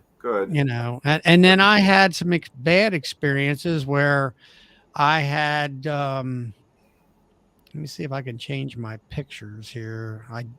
Let's see. In this plate, no, I only get one picture. Anyway, I had a rack with my nukes, and I had 4 nukes on a rack. And this rack happened to be at the front of the barn, on the side of the barn, but, you know, close to the edge. Well, normally the wind blows towards the barn, and of course the barn is the windbreak for these hives. Well, that storm, it came around towards the front of the barn, and it blew the one nuke, and it was like now my racks is 4 nukes to a rack, and then there's a space where I can walk through, and then another set of racks. It was a domino effect. One hit this one, hit that one. It was like 3 or 4. Oh, no. Yeah, it went bang, bang, bang, bang, bang, bang. And you talk about a bunch of pissed bees. Hey, I got in there, suited up, you know, smoking the living. I mean, they're in the air. You know, the storm had stopped raining. They're in the air, and I go in, and I'm like, okay, pick this one up and put it back together. And I'm smoking them, and they're like attacking me. And I'm like, okay, I had to walk away about 10 feet, let them calm down some more, wait 5 minutes, and then go back in and take another hive and put it together. And once they got together and they knew to go back into the hive, go back at home, then things calmed down. But it took me about 5 minutes between each hive in order for them to calm down enough so I could go back in there and do that. So ever since then, it's like, nope, we are putting ratchet straps on. We're not kind of having that issue. I use ratchet straps too. I have a lot of hives and out apiaries, and it's super windy here at times. So it's a lot of peace of mind just to know your lid's not going to fly off when the wind's 90 degrees. I also find it's helpful in the winter when, like, we get a lot of warm days here too. So if I pop the lid open when it's 55 degrees to check and like how they're doing on their sugar brick, I don't feel bad about closing it back up because I'm going to strap it down really tight and it's going to seal it back up pretty well because of that strap. I've had a hive blow over once and it was easy to pick it up because it was strapped together. The box is kind of like shifted a little bit, but I was able to pick up the whole thing and put it right back on the stand. It's like a $3 little insurance policy for me that it's worth the extra minute of me taking it off and putting it back on to be able to have that peace of mind. Yeah, for me, that works for me. You can go to Home Depot or Lowe's and you can buy those 4-pack or 6-pack straps, that are, I think they're like for $10. Yeah, they're 10 feet long straps, I think, something like that. Yep. And they work good. And now in the summertime when it's a decent, the weather's going to be calm and decent, I'll kind of pull the straps off and just kind of lay them down on the rack or in underneath the hive and kick them underneath the hive. And unless there's a big storm coming, and I'll just leave them all because they are a pain unstrapping and strapping. And it's like, it's an extra step. That is for sure. You're going down the line trying to do all these hives and stuff like that. Well, you saw Rodney's your comment to Rodney, Mike. Yeah. But just from our 29 people, 30 people that have been on here, we've had probably 5 or 6 different. Oh, I like those little toggles. Yeah, DC mentioned he was wondering about. Okay. Thank you, Spanky. I thought you were holding up a bottle opener. No. What do you got there? I missed it. What was this, Spanky? It's the same buckles that Ricky Rorick uses on his hives. Oh, okay. Yeah, like Apame has those nice buckles. Some of the Lyson hives have nice buckles that lock them together. It's nice. It's nice to have that feature. Yeah, I had that. I got that one Lyson hive, and it's got those nice buckles. You just get them where they just snug them. I have a couple of the 6-frame Lysons. That's what I got. I got one. I like those. I bought one last year to try it, or year before I tried it out. Yeah. Well, I mean, there should be some a good amount of licensed stuff at the show, I'd imagine. So who knows? I might end up with an Apame. I might end up with some license. I know Apame is so darn expensive.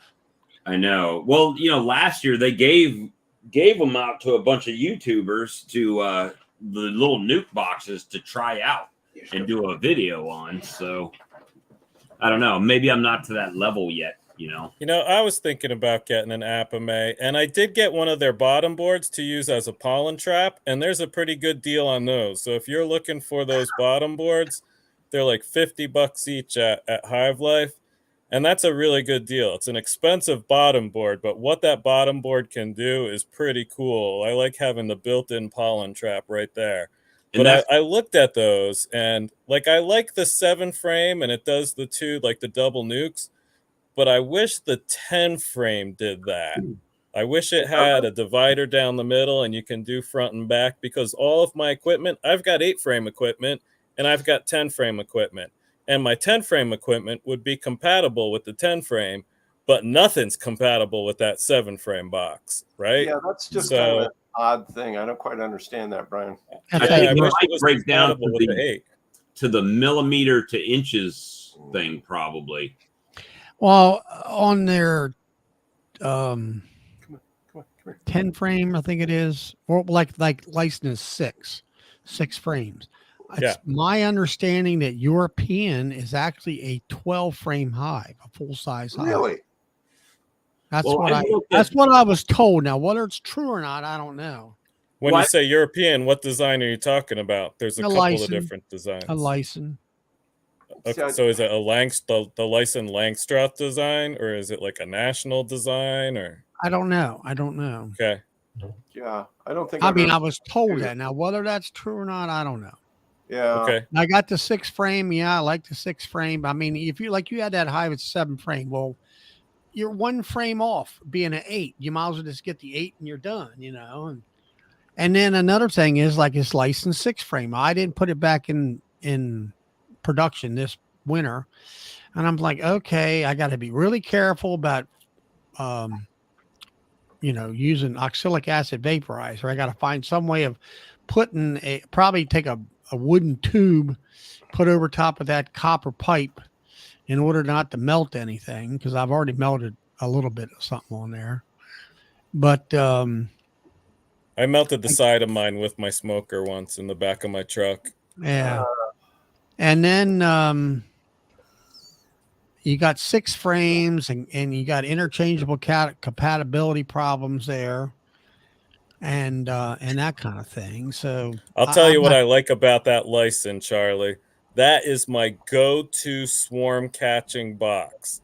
It's 6 frames. It's light. It has that, that extra space in the lid, right?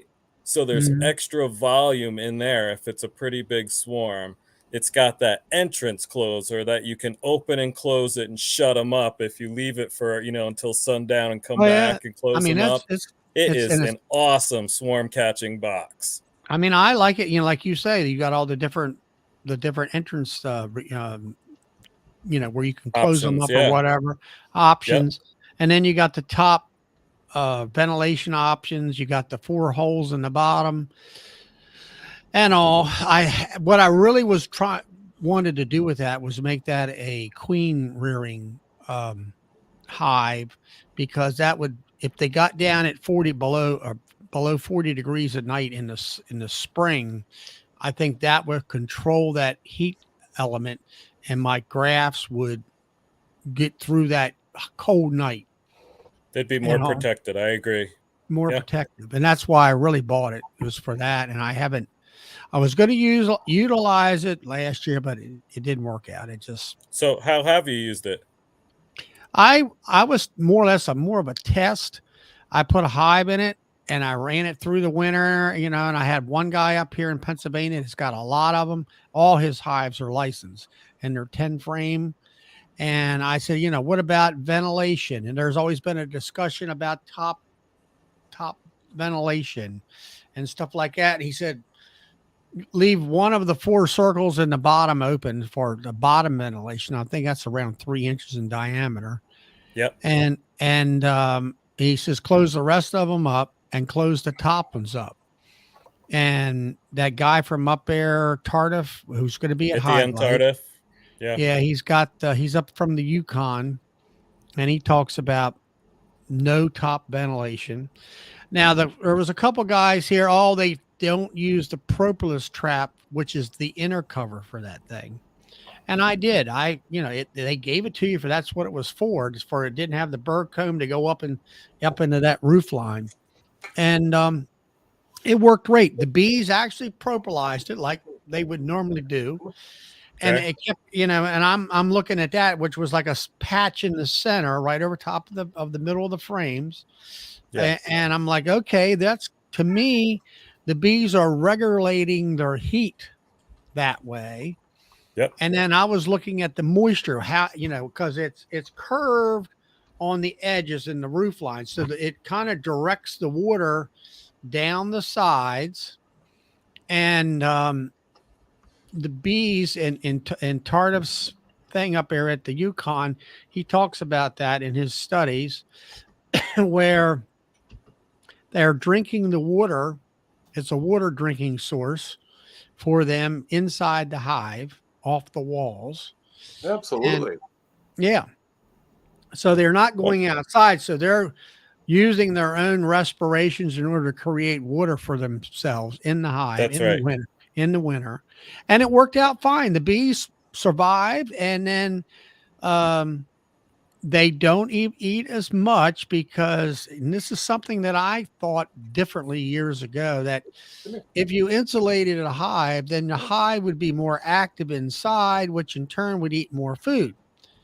And what has kind of, I think science has kind of figured out here, maybe the guy up in Yukon, well, actually he had all them sensors. And if you watch some of his videos, it's about, he's got like a gazillion bunch of sensors, and it shows where the bees are in this hive throughout the winter. And his winters are way severe than ours. And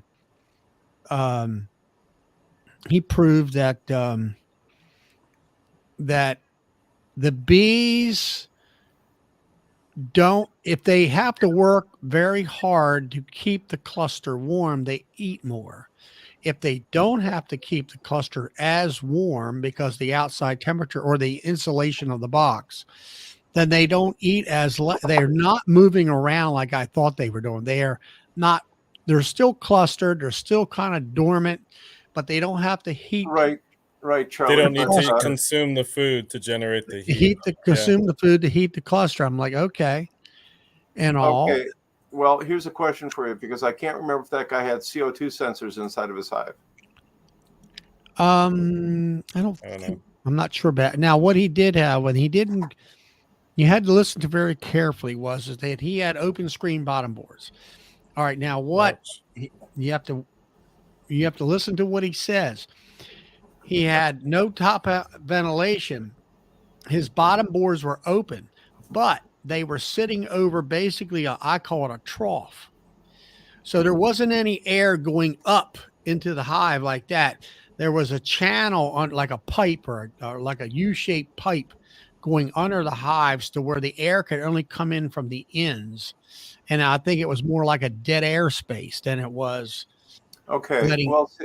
See, that's the point I was getting at. So let's say that you have a hive that's it just has the bottom insulation or entrance, and if you get a high CO2 buildup and they're warm, with a high CO2 they're going to go into a torpor. So that's where my question was. So you're keeping them warm, and they might not be eating as much food because they're actually in a CO2 hibernative state. So that's where that question came from, Charlie. I'm sorry. Well, my question to that is it that tight of a hive? Exactly. That is it going to build up that amount of CO? I don't think anybody really knows how much CO2 they can stand. That was something that Stepler just put out in his last video. I want to say it was 50,000 parts, but I mean, I'm really I don't know. Vague, so it's I look at it this way. I mean, if you got an entrance that's open in the front, and let's say one of those bottom entrances is open like I had. Now, CO2, does it rise or does it sink? I think it sinks, doesn't it? CO2, carbon, I think. Does it sink? Right. Go to the bottom? Yeah. So it's going to go out the bottom hole and out the front entrance, or something of that nature. Yeah. It's just like my wooden frames there. I got them covered up with chloroplast. Apparently. What's that, Spangy? According to Google, it sinks in air. Yeah. Sinks? CO2 is heavier than air, so it'll. All right, heavier than air. Yeah. All right, so it goes out the bottom, So he had now he also put a shelter, basically a plywood roof and back walls around. I mean, that guy up there had to insulate like you do up there, Mike, where he had insulated hive plus insulation on the outside of the hive, plus a windbreak shelter, around the hives. Yeah. Because he's got, his is like minus 50 degrees below the whole darn winter time, and stuff like that. Yeah. DC, you got to come on sometime. We got to get to meet you. I see all this stuff about all this stuff that's been going on with you. We know you so well in the chat. We'd love to get to know you a little bit more. He comes on occasionally. Yeah, I thought he was a long time guy. ago. Good night, All Greg. I've played around with insulation some, and I've done it all different ways. And I've gotten to the point where I've taken away my upper ventilation. I insulate up top, and I don't insulate anything on the sides. And my thinking is keeping that top warm. Any of that condensation is going to go up, and then it's going to go to the sides where it's going to condense where the bees have access to Do you it. use Be Smart lid? I'm thinking about it, Bob. I really, because I put insulation on in the winter, and I love the simplicity of one less piece of equipment. So if I already use an insulated lid, which I think might have some benefits in the summer as well, Do you that's use an something I'm inner going to cover look with at them? Hive Life. Do you Say it use again, inner Charlie? covers for them? With They them? do have an insulated inner cover. Yeah, I have my own inner covers though that I like, so I'll be using those. So Brian, my top lids, I don't have any lids on them. I took off the migratory, I took off the telescoping, and I have the 2-inch pink polystyrene, which is R10, stacked Okay. up on each one, and then I've got a sheet on top of that that gets shrunk wrapped down to the whole thing, and then a final sheet that's of that, and each layer has got Reflectix on it. So we have no idea what the insulative is on it. It's a minimum of 30 R30. It's probably closer to R50, R60. But Charlie, we did I've got the insulative paint on mine too. So I mean that's like R6. But we really left the sidewalls not that heavily insulated, specifically for that moisture. So the bee drinking thing. So you got me thinking now. You said shrunk wrapped, or is it or shrunk? Is it shrink wrapped or shrunk wrapped? Oh, shut up, Bob. Actually, let me show you guys what I use here. I've got it right in the kitchen. I'll be right back.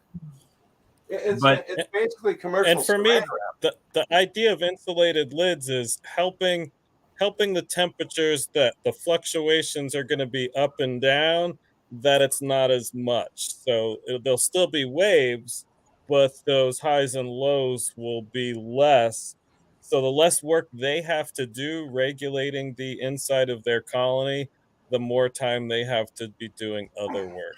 Yeah. So that's my theory. That's the reason I'm interested. I've never used any insulated hives throughout the summer, but I'm definitely curious about it. So this is something that drives me nuts, is that all my telescoping lids, I have 3 layers of the reflective paint, the thermosol paint in there.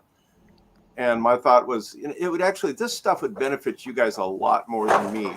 What the hell? The cat's phone. Anyways, this is this stuff. There's Blackie right there. So, it's just we put Film. the wrap around the hive. He uses that to dispose of his bodies. What's that, Spanky? He uses that to dispose of his bodies. Cat's gone crazy. Yeah, which cat is that? Do you see?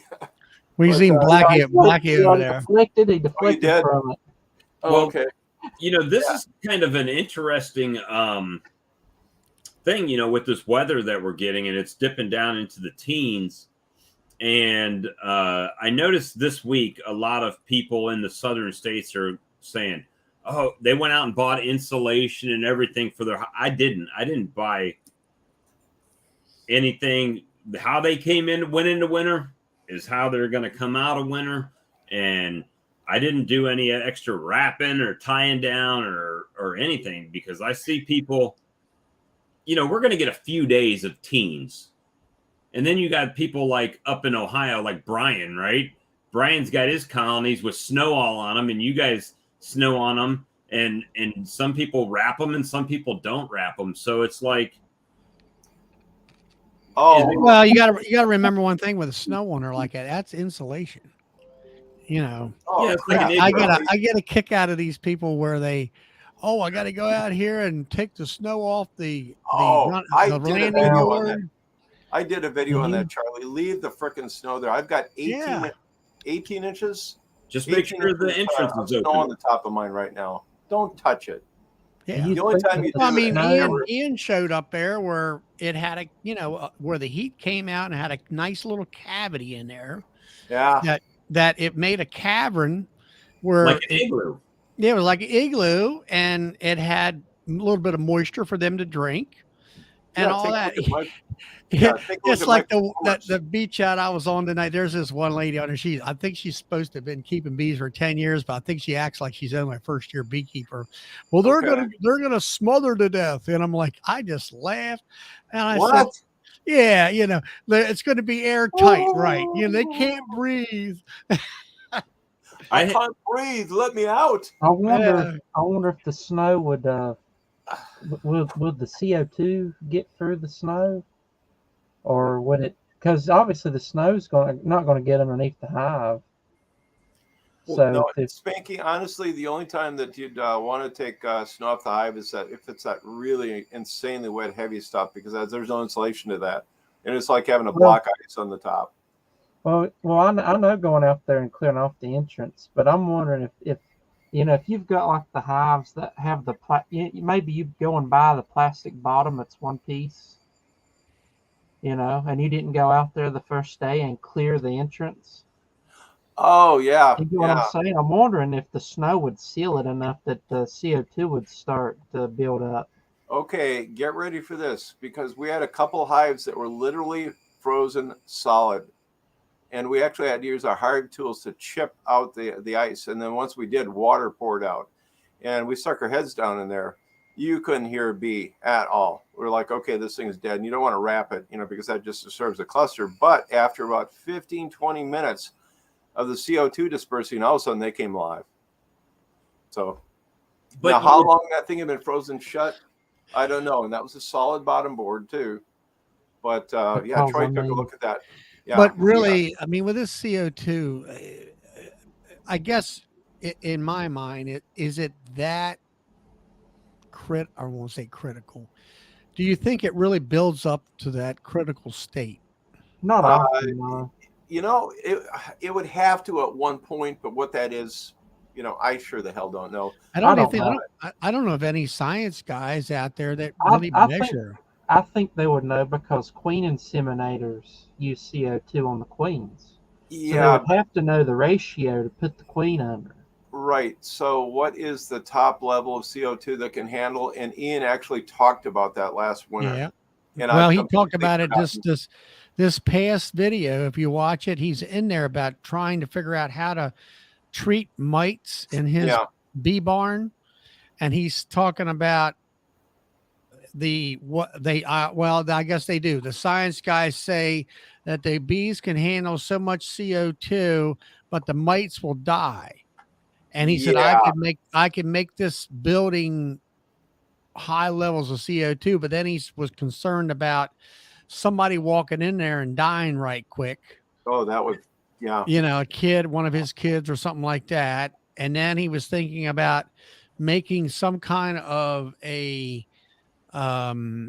shroud and encapsulate so many boxes in a unit, and then oxalic acid treatment of the hives without the applicator guy or girl being affected, where it would so I contain the vapor, the excess vapor. Yeah. And I told him too, because we used to do this kind of stuff. Like if you blast out a cave and you have to go back in there, you have to deal with the odor from the Kinnepec and the plastique. So I basically told him just think hazmat, positive air pressure, think asbestos abatement. Well, speaking of positive air pressure and CO2, don't you think that the bees would, with their vibrating and their wing flapping, would force air out of the colony? Not if they can't. Not if it's too cold. No. Cold, no. Cold, as long as you got an opening, the CO2 is going to sink out Spanky and go from there. But he's talking about the bees actively working, and if they're, if it's too cold for them to move, I mean. Like in the summertime, I've been out there and put my hand in front of the hive, and you can feel the hot air just blown out of the colony. You would think that they would have to have some way to have some fresh air coming in, You know, You're talking about apples and oranges, because in the summer they're moving all over the place. In the winter, they're in a tight cluster. They're not moving. right? But I would have to think in a tree. But we don't deal with trees. Well, I know we don't, but they do. Yeah, Right? and the industry's wanting to move to plastic. You see all these plastic hives. Well, And wood can have all kinds of non-porous, holes too, right? and places for air to get through. It can degrade over time, but plastic's different. Plastic can be perfectly sealed, especially when the bees propolize it. You know, that can be nice and sealed tight. But Yeah, the wood can get the same way too. The CO2 is not going to go through your wood. So, Well, you know what I mean. It depends on how the box is made. You know. yeah, absolutely. I He's don't know talking why about he's not in here yet. how tight the box is, I guess. Yeah. Yeah. He's Yeah, saying, because obviously most houses they don't build them airtight, but they could if they wanted to. Now you were saying when you blast a cave out or whatever, or a tunnel, Yeah. that you have to blow out whatever the residue off the You blasting. can't go in there until the next day. But if we have to go in there, then we're using basically a fireman's rig. You know. Yeah, positive pressure. Yeah, and we're not wearing the whole suit. It's just basically a full face and whatnot. Because you don't want to. You're talking about a scuba gear. Okay. Yeah, a fireman's rig. Yeah, with a Kevlar tank though. So Yes. Well, they're all Kevlar anymore. No. Well, they're aluminum. They don't use steel anymore. No, they've aluminum's been around forever. We started playing with the Kevlar high pressure tanks in 1976, Yeah. something like that. I mean, I can remember when I joined the fire department, they went from steel to MSAs, which were aluminum that were wrapped with a fiberglass wrapping. And then they had issues. Wow, that would have been heavy. No, it was light. It was compared to a steel. Oh, I see where you're going. Okay, I'm with you. They had a fiberglass wrapping, I guess, to give it strength. But then there was issues of the fiberglass maybe blistering with the heat inside of a fire. So how many PSI was that, by the way? I don't know. I don't remember now. 1,000 PSI. Because your average diver's tank is about 3,500 PSI, and these Kevlar ones that we were using, it was 10,000 PSI. And it's esoteric. It's nothing to do with bees, but yeah. So the bees will circulate. Just the outer cluster. They're moving around a little bit in the winter. At least that's what we've seen.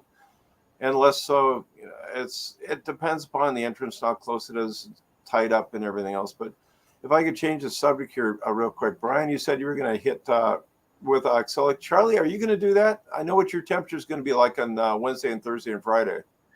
I've hit them 2 times last month and 1 time the beginning of this month with oxalic acid vapor.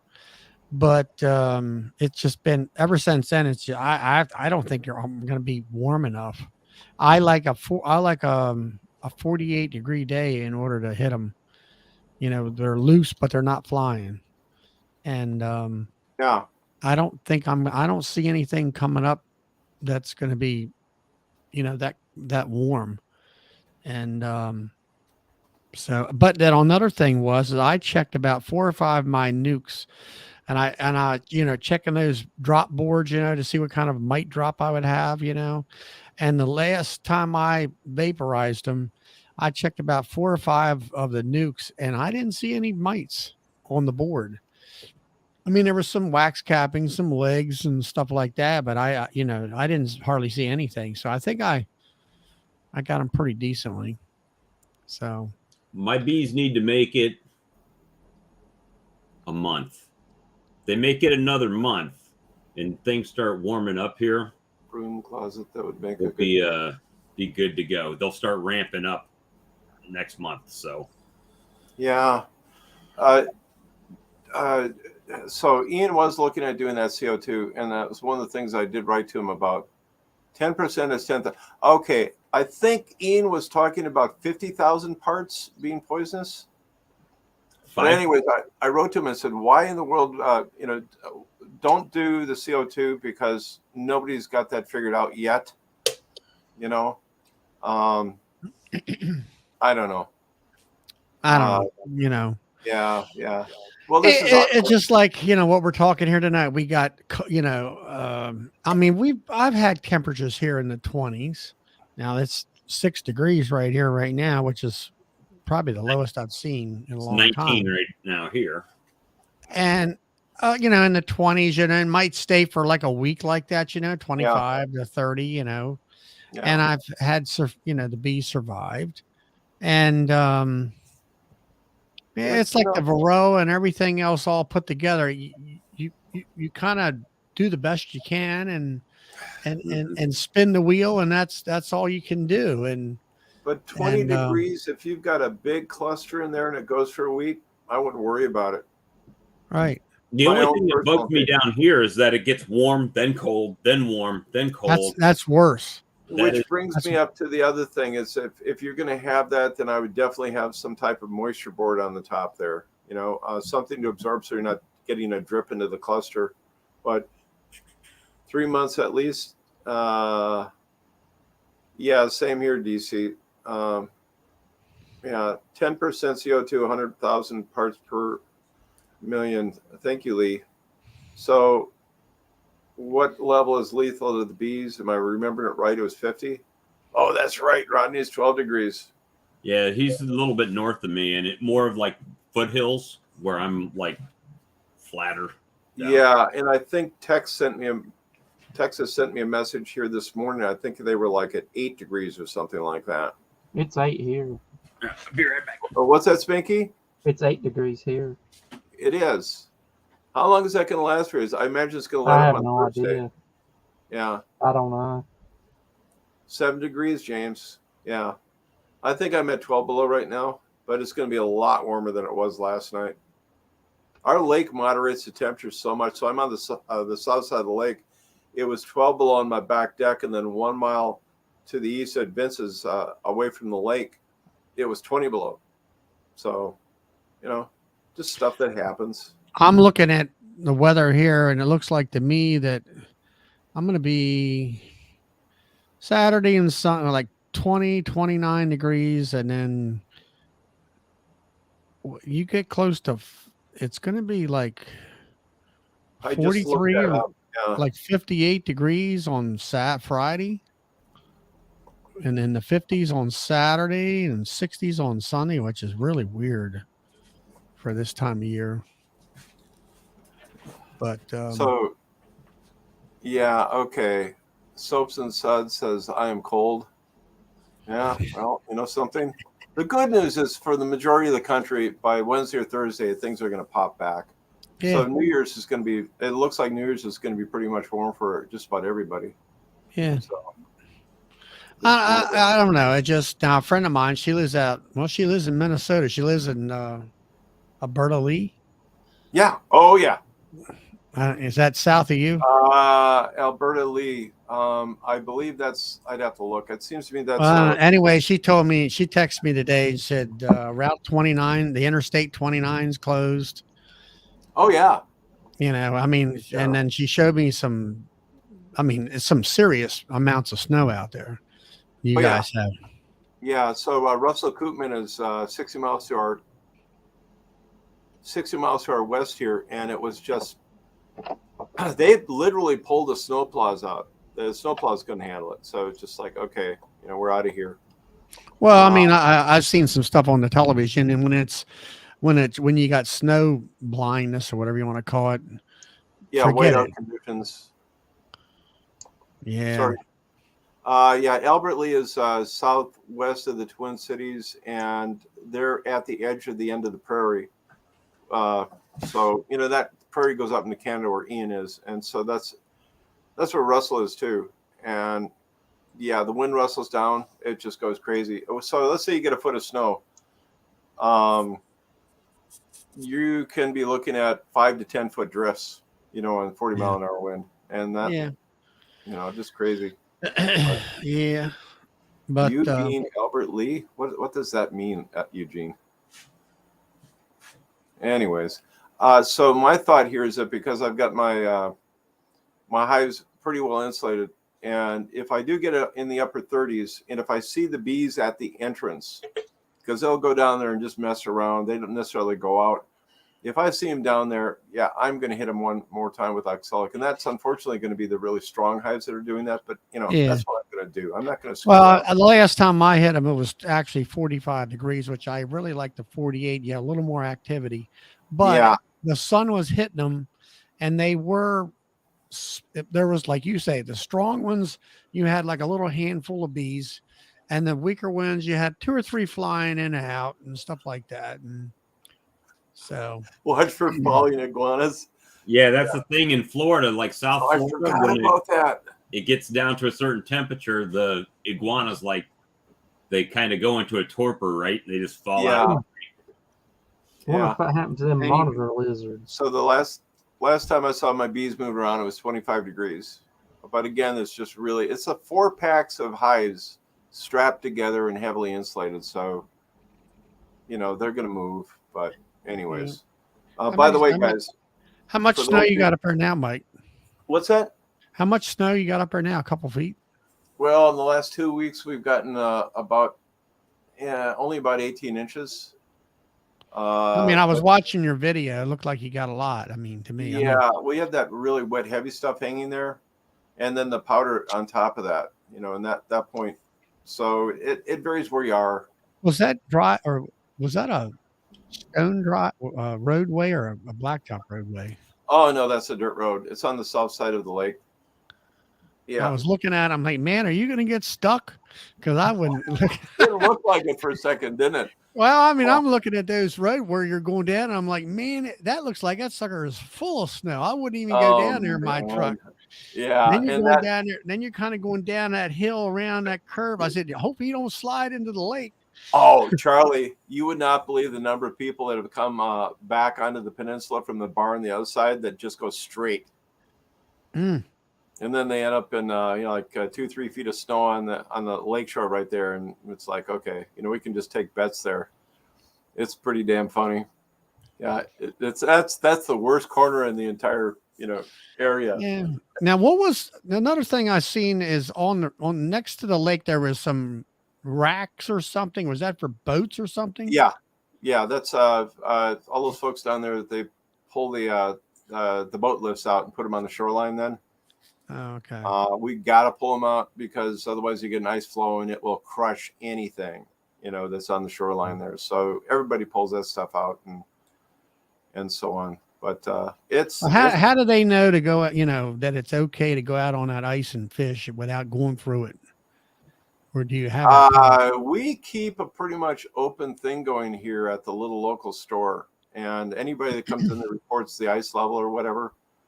But otherwise, you're doing test holes going out, and you're pretty good. But Charlie, 15 years ago, we had the west side of our lake. There's a channel connecting it.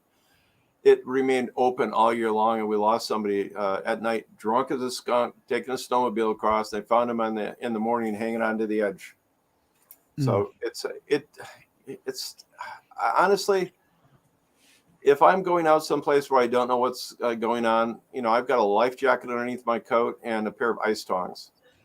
You're just stupid not to. On the other hand, when you go out there like that, how thick is that ice? When let's say a snow. That ice out there right now is a minimum of 6 inches.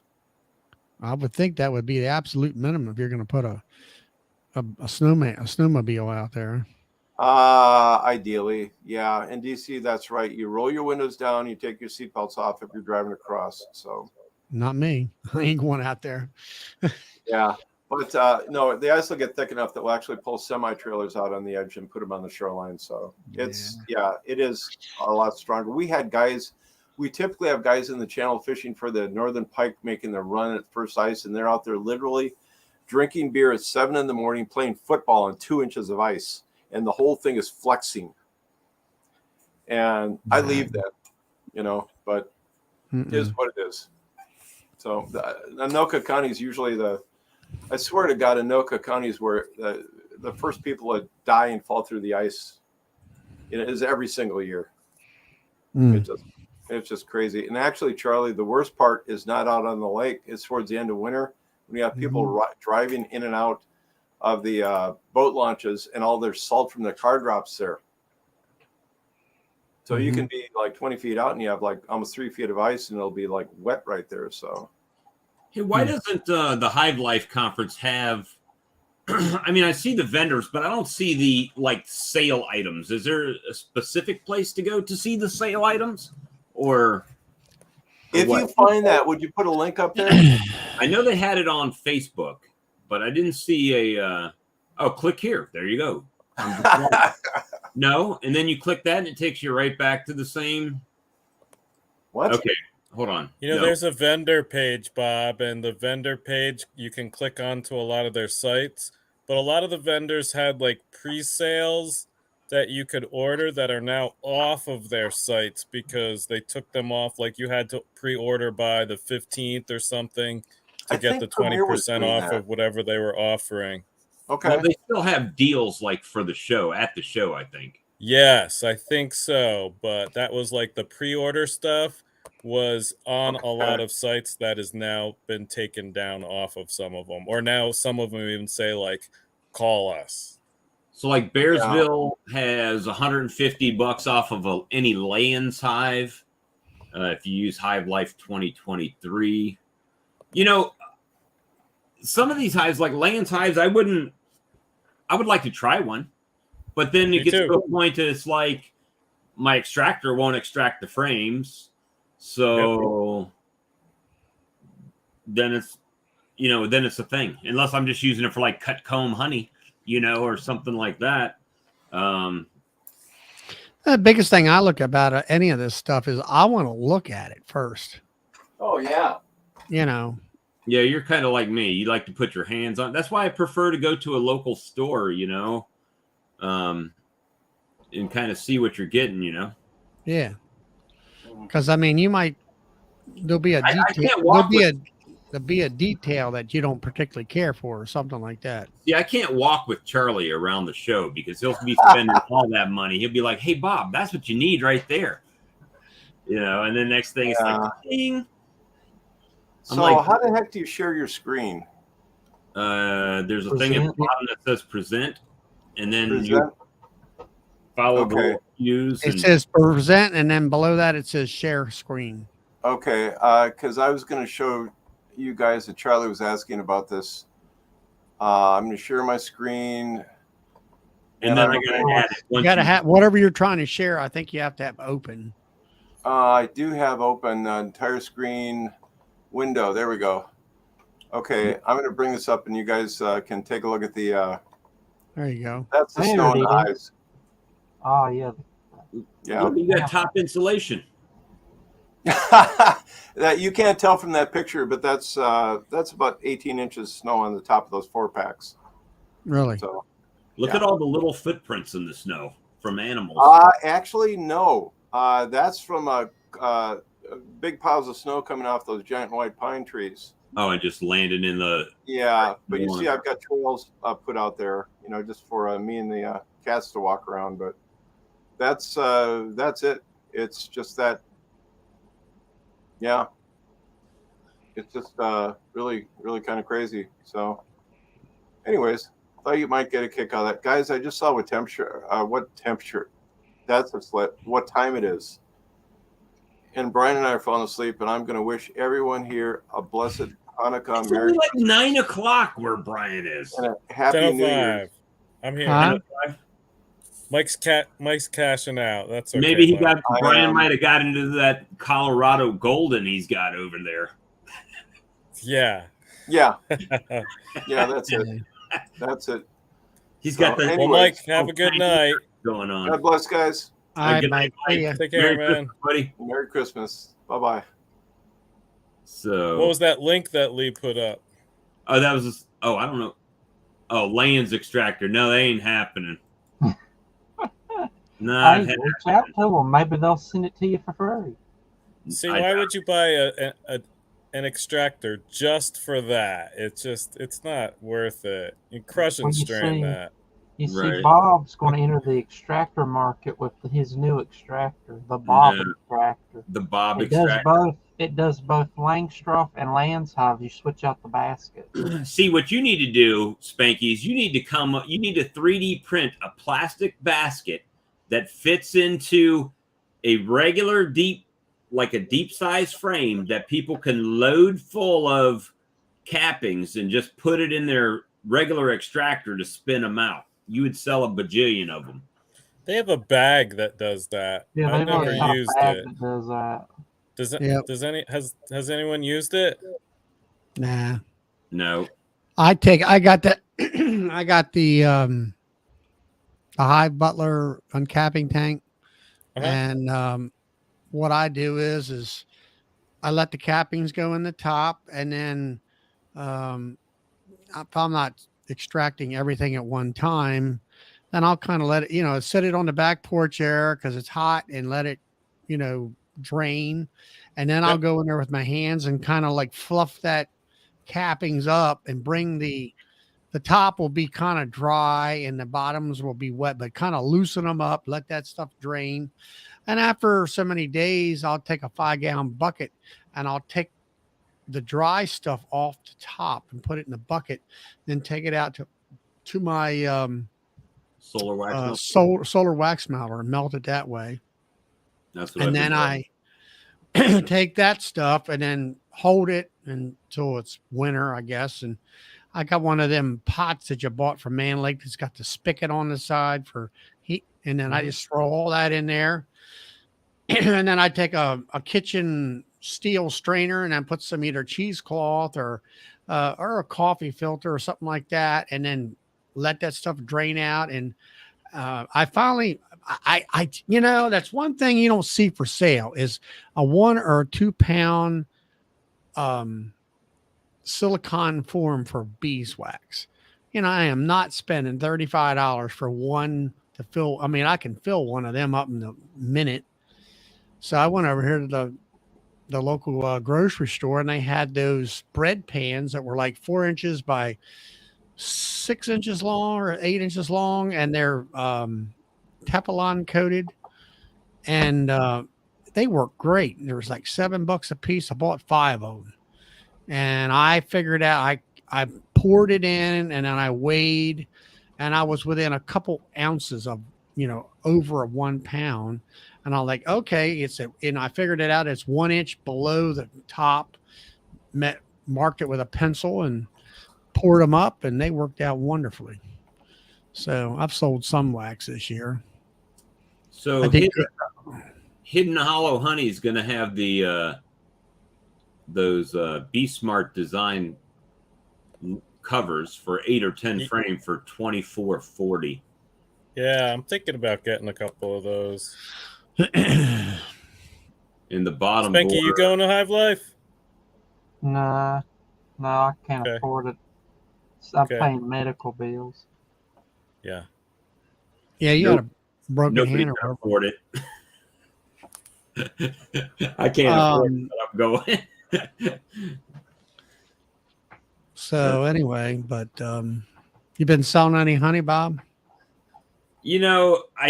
I've had some people show up and buy some just like randomly, but I haven't been outside doing it. So it's They've been coming here this week.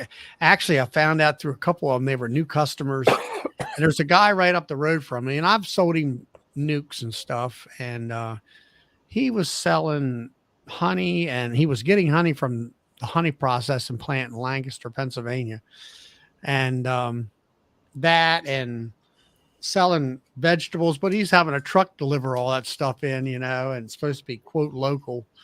I think somebody shut him down, but anyway, he said he was closed. At least their sign said they were coming to see me. So I'm like, yeah, that's great. Come and see me. I got the real deal. I sold so far. I've sold 45 pounds this week, so that's not too bad. Nice. It's nice. Yeah, not bad at And all. then before this rain and cold weather hit, I don't know, on my extraction or my bottling tank, there is where the temperature gauge goes into the sidewall. the last time I put honey in it, it'll take at least 3 buckets full when it gets to that level. So it was I could see it in the honey, and I was maybe an inch above it. And I said, it's decent weather. Weather's supposed to be a crappy this week. So I went ahead and put 160 pounds of honey in there and filled it back up. And Man Lake's going to have Ultra Bee 40-pound bags for $75. That's pretty good. They're usually like $100, so it's $25 off. Is Ultra Bee any good? That's what I've been using ever since I started beekeeping. So I'll say that the pollen powder is, the bees love it. I used to feed it, but then my hives, I noticed they got pollen bound. They'll just plug everything up with that stuff, and then they don't really utilize it. And I'm like, here I've got a bunch of pollen frames that are being, they don't eat it out like they do honey. When they pack honey in, they're always going to eat it out. They don't do that with pollen frames. You got to scrape your wax off. Well, you just lost all that wax. Right. So I quit doing that. And then I've got about 6 or 8 pounds of pollen patties of Ultra Bee. And I don't know, I've been putting that out there. The one year I bought a bunch of it, and it was one of them super early spring. It was 50 degrees in February, I'll say. And there's no pollen to be had. And they were eating a pound of it up in 3 or 4 days. And so I started doing that in the spring. And then here lately, the last couple of years, you give them a half a pound or maybe a quarter of a pound, and they would eat some of it. And then, of course, about mid-February around here, the maple trees started to bloom, and they won't touch it. And you threw a lot of it out in the grass. But the one thing that I think I ordered some, I don't know whether Cayman got that. Did he ever get that? Yeah. A global patty thing? Yeah, the global patty is going to be. I ordered some too, Charlie, and I haven't heard anything back. Well, I ordered a 10-pound box of it just to have it, because I was kind of. Yeah. Well, I don't know. Over the years, I started out with all these essential oils, and I'm like, and honeybee healthy and all that stuff, and I've gotten rid of all that. It's just a lot of money spent for a lot of nothing. Right. But you did Apis this year. Oh yeah, I'm trying it out, and same thing with the pollen powder and the pollen patties. And I said, okay, I've often heard that they really eat up that global patties because they really have real pollen in it. Yeah. And I figured I'd try some, but other than that, what I was told. So you've never tried them before, Charlie? No, I never have. That's, Okay, I figured, decent price. I figured I'd went ahead and buy some. I've used Global for the past 2 years, and I really like them. I use the 4% pollen patties. I ordered the ones with Apis through Cayman for the conference, but I've used them in the spring. I've used them in the fall. And for me, it's great for those fluctuations in the spring when it gets, like, when they start brooding up. But when there's a cold snap and they can't get out, at least I know there's a little bit of pollen in there to hold them over. I think I ordered, what is it, the 15% pollen that they offered? Yeah, they have 15%, they have 4%, and then you can call and you can customize it. So if you want 7%, they'll make it for you that way. So I went ahead with the 15% and I I think that's a 10-pound pack. I said, I'm going to, just try that 10 or 20 I think pounds. I got 100 pounds. Yeah. Hey, So I'm just going to try. Yeah. Yes, Hank. You said you're having trouble finding 1-pound block molds. Yeah. The honey or they got that, what do you call it? Silicone mold, it says beeswax on there. Yeah. Well, it's not, I can find them, but they're $35 a piece. And I'm like, that's crazy. Okay. I didn't know. Yeah. I didn't know. Okay. You said you couldn't find them. All right. I wasn't going to pay that kind of price. I just can't. I can't see how a piece of foam is worth that much money. But would you pay the price if it said Sawmill Charlie's 1 pound? That's the question. I don't know. See, I guess what I'm saying is when I got a pot full of hot wax and I'm pouring 20 pounds, 20 of them, I'm not spending $35 for 20, per 1 pound or 2 pound, whatever See, them block. that's what I'm thinking. Maybe if you get like one of those, because one of those links was to an Etsy person. If you get one of these people that's doing them, you might could get them to do a custom one, because you could be buying technically bulk. Right. 20 pounds, that's 20 molds. They would consider that bulk. Right. I've never met anybody that, usually Man Lake sells them or somebody else sells Man them. Lake wouldn't do them custom. You'd have to go somebody small. They won't do anything for you. Well, they'll put your boxes in the same box as your foundation. They'll do that for you because they did it for me. Mess it up. Because what's better than putting a nice hard box in with your nice fragile foundation?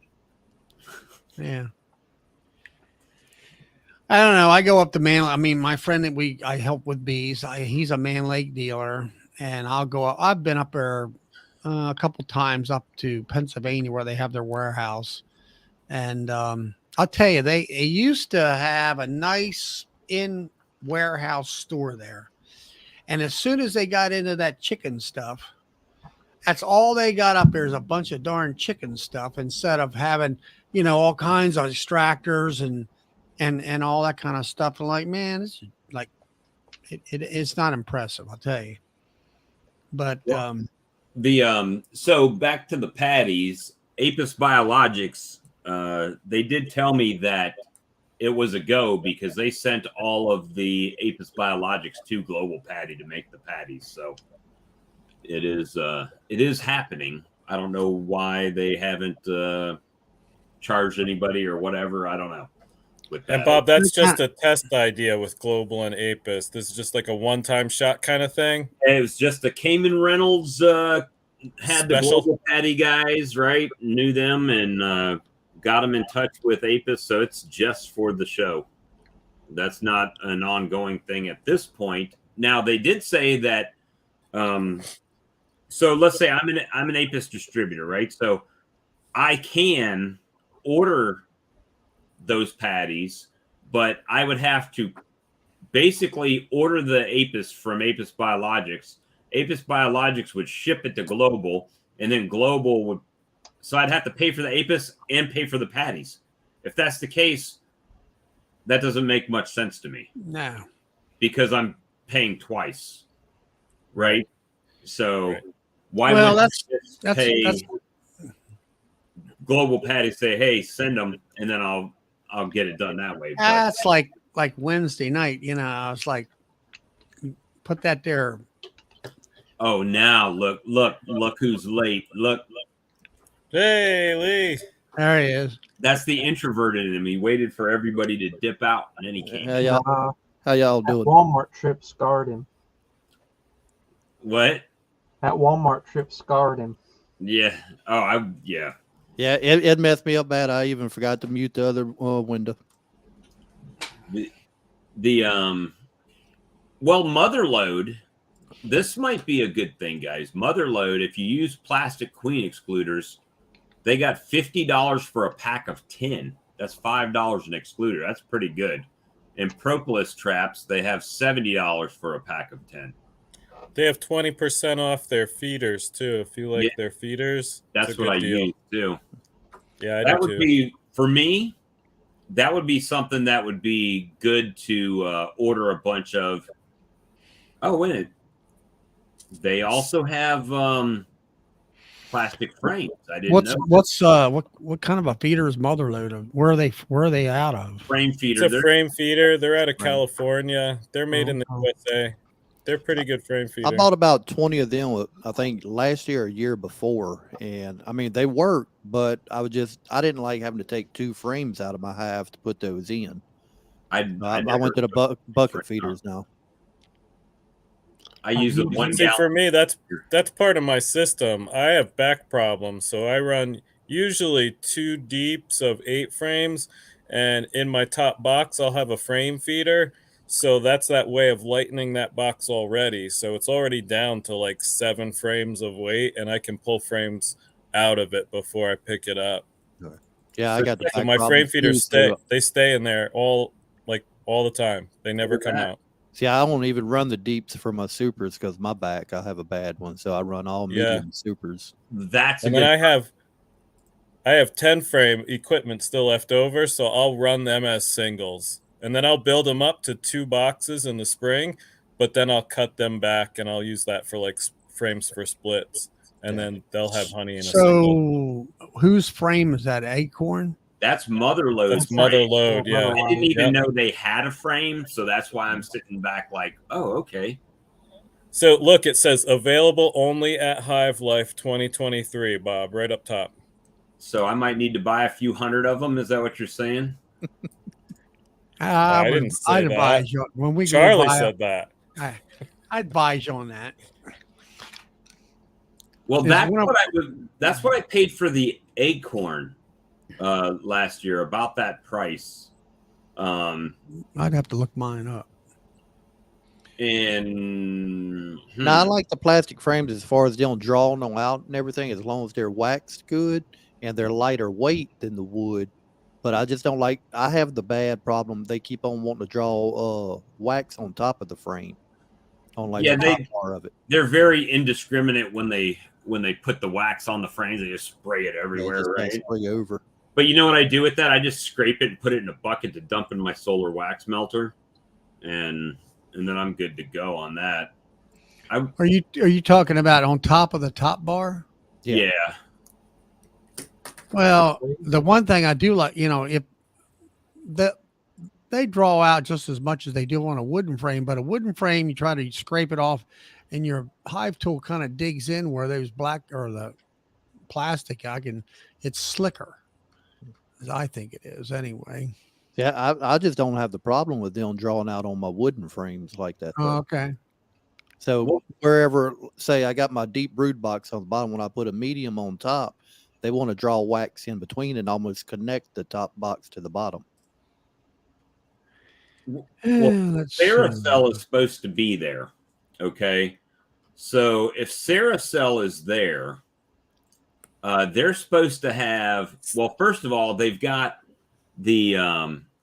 frames there as well. They're a little bit more expensive, but they're supposed to be hive beetle resistant, right? They got little circle holes around the side instead of slots. Is that the full frame? Yeah, full frame. Of course, there's coated and uncoated. Then they have the little queen cells. I am definitely getting one of those mite checks from Saracell. I hate how mine is not airtight. Yeah. If they have them there. You got the yellow lid one right now? The Yeah. Varroa check. I thought I was And it doing leaks. something wrong. I'm like, what am I doing wrong? Why am I getting stuff all over me? And it's Yeah, just a it bad just leaks design. everywhere. Yep. Let's see. And I see. I don't know what they're bringing to the show. That's the other thing, right? I'm Well, interested in, there's a company called Beepothecary. So as a marketer, I'm interested in what they sell, kind of from that lens. Looks like they use a lot of propolis. Spanky, do you use propolis in any of your soaps? I don't really mess with the soaps. That's my mom's side there. Okay. But I've collected That's a goal bunch for of us. that stuff. We want to make like a propolis soap and do like beeswax and honey in our soaps. Yeah. So they're doing mostly like they do have honey, but it's everything else, right? Lip balm, soap, skincare. It's kind of like Burt's Bees type of deal. Yeah. So for me, I look at like the packaging, Bob, and look at their labels, and I think about how they design like their lip balm tubes, just little stuff like that. Those are the kind of lenses that I put on with a company like this. Like they do a lot of propolis products, and I have such a hard time selling propolis. they got a propolis nasal inhaler. I thought I saw on the it's on their yeah, they do. Propolis Yeah, it's a nasal spray. Wow. Yeah. Okay. Bee bread. Beehive Delight. What the? So doing like research for products kind of thing. Cinnamon bee bread, Beehive Delight, and bee bread. I wonder what that is. Synergistic mixture of raw honey and dried pollen. Bee pollen is very hard to digest. Honey breaks down the hard coating on pollen, making it digestible by our bodies. Okay. There you go. I like that. See, I'm just curious because if you look at the sales, like the sales page from Hive Life, there's companies there, but the other there's more companies going than actually have like sales on the sales page, right? So yeah, it'll be very interesting. I'm kind of excited. What I find is interesting is that here we go. Like there was supposed to be Steve Rapapsy from Pennsylvania supposed to be a speaker there. He's not listed. He's not listed on the schedule at all. So came in and had too many speakers coming in and got rid of a bunch. I don't know. Maybe that's the vendor area speaker. Could be people that just couldn't make it, you know. I plan on not sweating it if I don't see a presentation because I'm in the vendor area, because I figure I'll watch them later. I can always watch them later, but you know, talking to people in the vendor section, that can only happen with that one time. So that's Cayman was talking about what was it, $30 off or something like that on that CD or something. And I'm like, you know what? It's worth it. There's a lot of them that I gotta pick and choose. I think I'll you go can't see them all anyway because there's 2 different rooms, right? So it's worth it. Yeah, I mean, some of them are like Landy Simone. I already seen her reading the frames. Went to Virginia here several years ago. Shoot, that was back 2015, 2017, and it's just talks about recognizing American foul brood and all that kind of stuff. It's kind of a beginner thing. Anel is going to be there. Who? Anel, A-N-E-L. That's the one with that other swarm lure you were talking about. And they're selling strips of oxalic acid with glycerin, a 30 pack of the delayed release oxalic acid, right? And of course, it's in euros on here, but it's like 17 euros, so probably $30. I don't know. I guess that's what it's going to be by the time you do the conversion and taxes. So it'll be kind of interesting. Yeah, Lola, you got a member there for 7 months now. Do what? You got a member for 7 months, James Knoll. James is a big time supporter. Thanks, James. Don't forget Brian. And Brian is a supporter too. All right, now I bought 3 cases of triple wax from Acorn, which was 156 frames for $1.95 a piece. Did they pay for shipping, or you had to pay for shipping? I had to pay for shipping. Shipping, USP charges, freight, $200. That was with 6 cases actually. I had 3 cases of mediums and 3 cases of 17 euros is $18.13, but that doesn't include like import tax to get it here, so it's probably going to be higher. Maybe, I don't know. We'll see. But that would be something cool to try. Let's see something here. You can make your own. It's pretty easy. 156 plus. Yeah, but I'm lazy like that. 16. Sound like you got the same problem I got. Hey, if I can buy it already done, yeah, okay. But that's why I don't assemble my frames no more. I buy them already assembled because when you factor in the time it takes you to do it all, getting the glue, the nails, everything else. To me, it was just cheaper to buy them already assembled. Right. That's why I've never made pollen patties. That for me just seems so much easier just to buy. 372 pieces.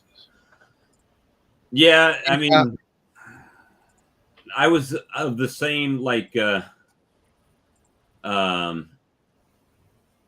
was of the same thing when I started. Is I'm just gonna do everything myself, and then I realized, oh wait a minute, that takes a lot of time, and then you got to have a lot of storage.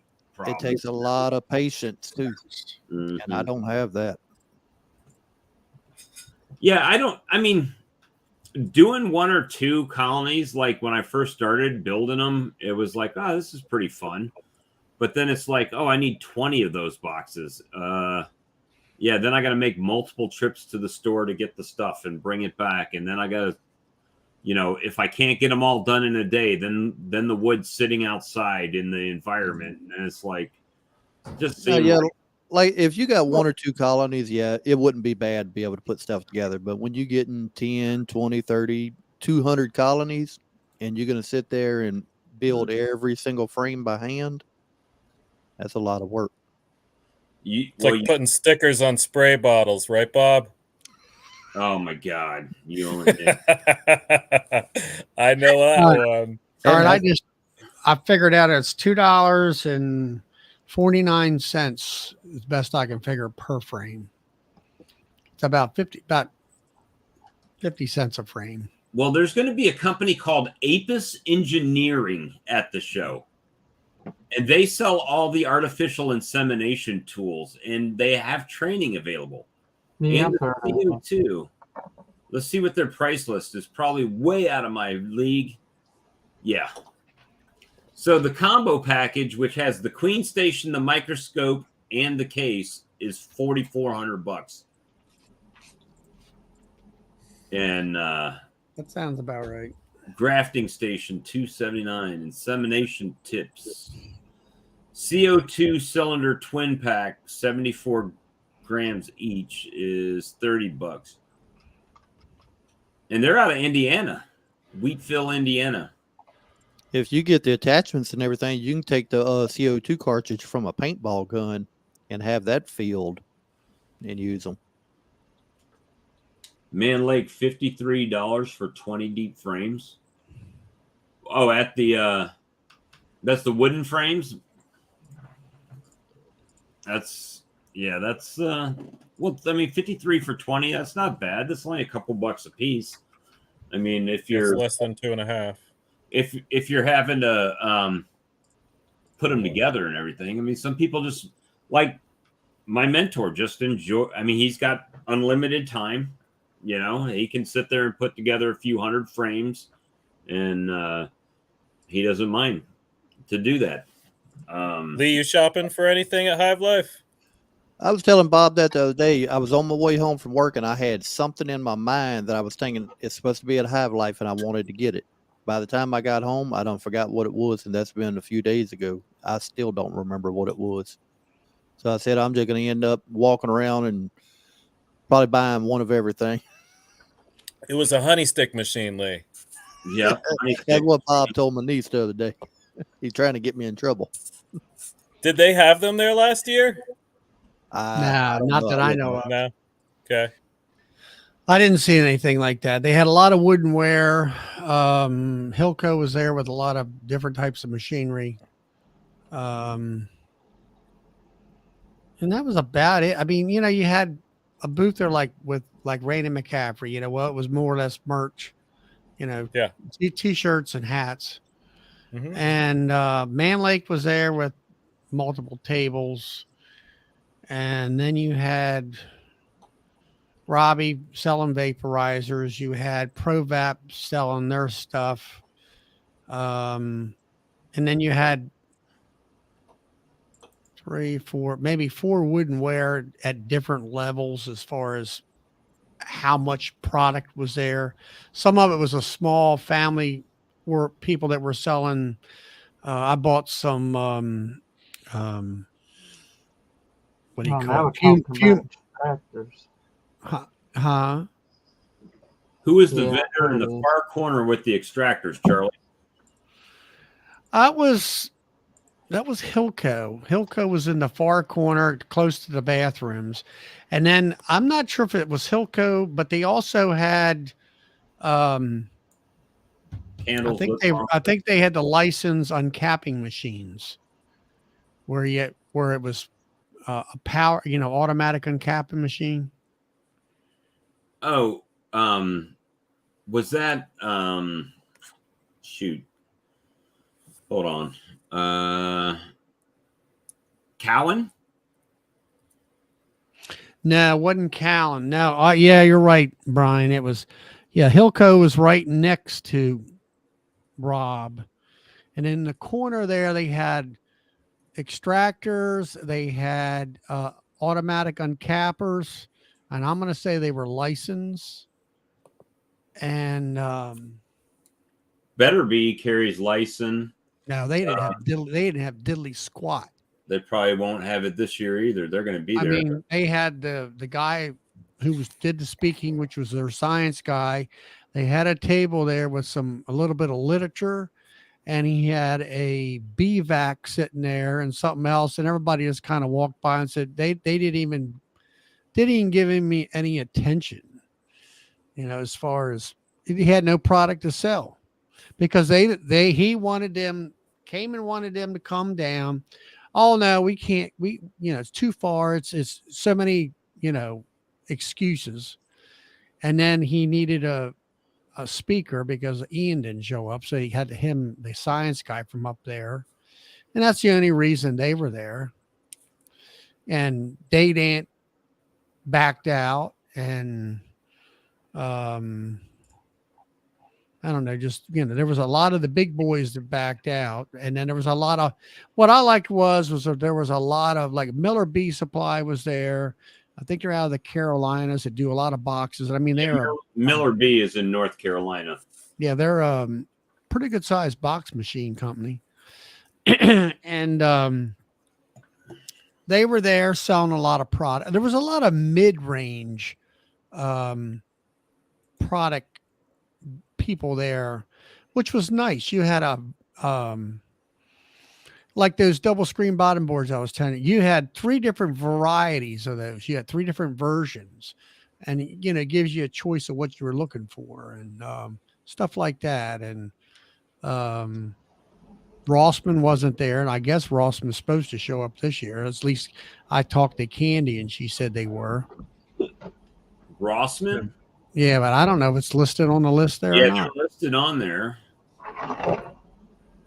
I was going to get some more of those 5-frame queen excluders, and I was like, I don't know.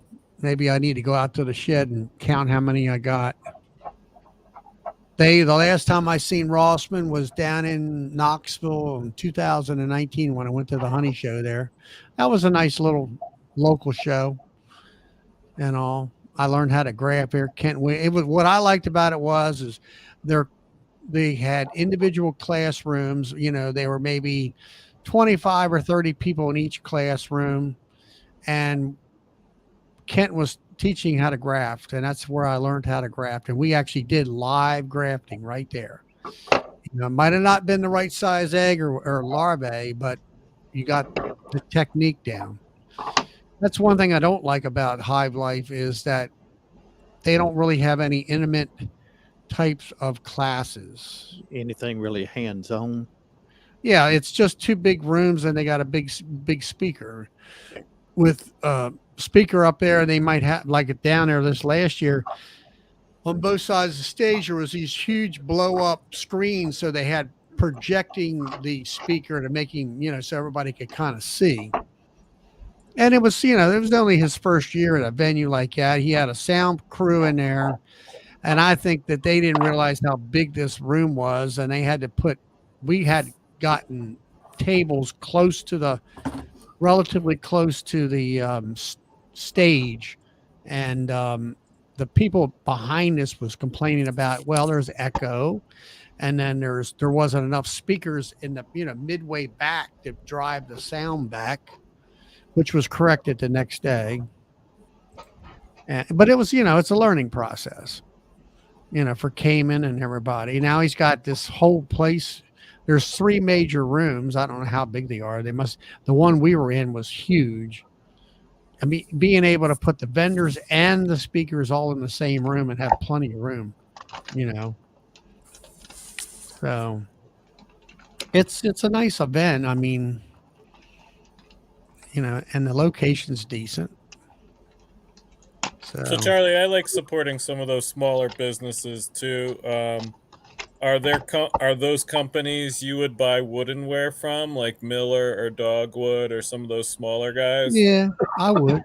Yeah. Okay. Where do you usually get your woodenware from? Up here in Pennsylvania at the Amish, is where I usually get my stuff. Yeah.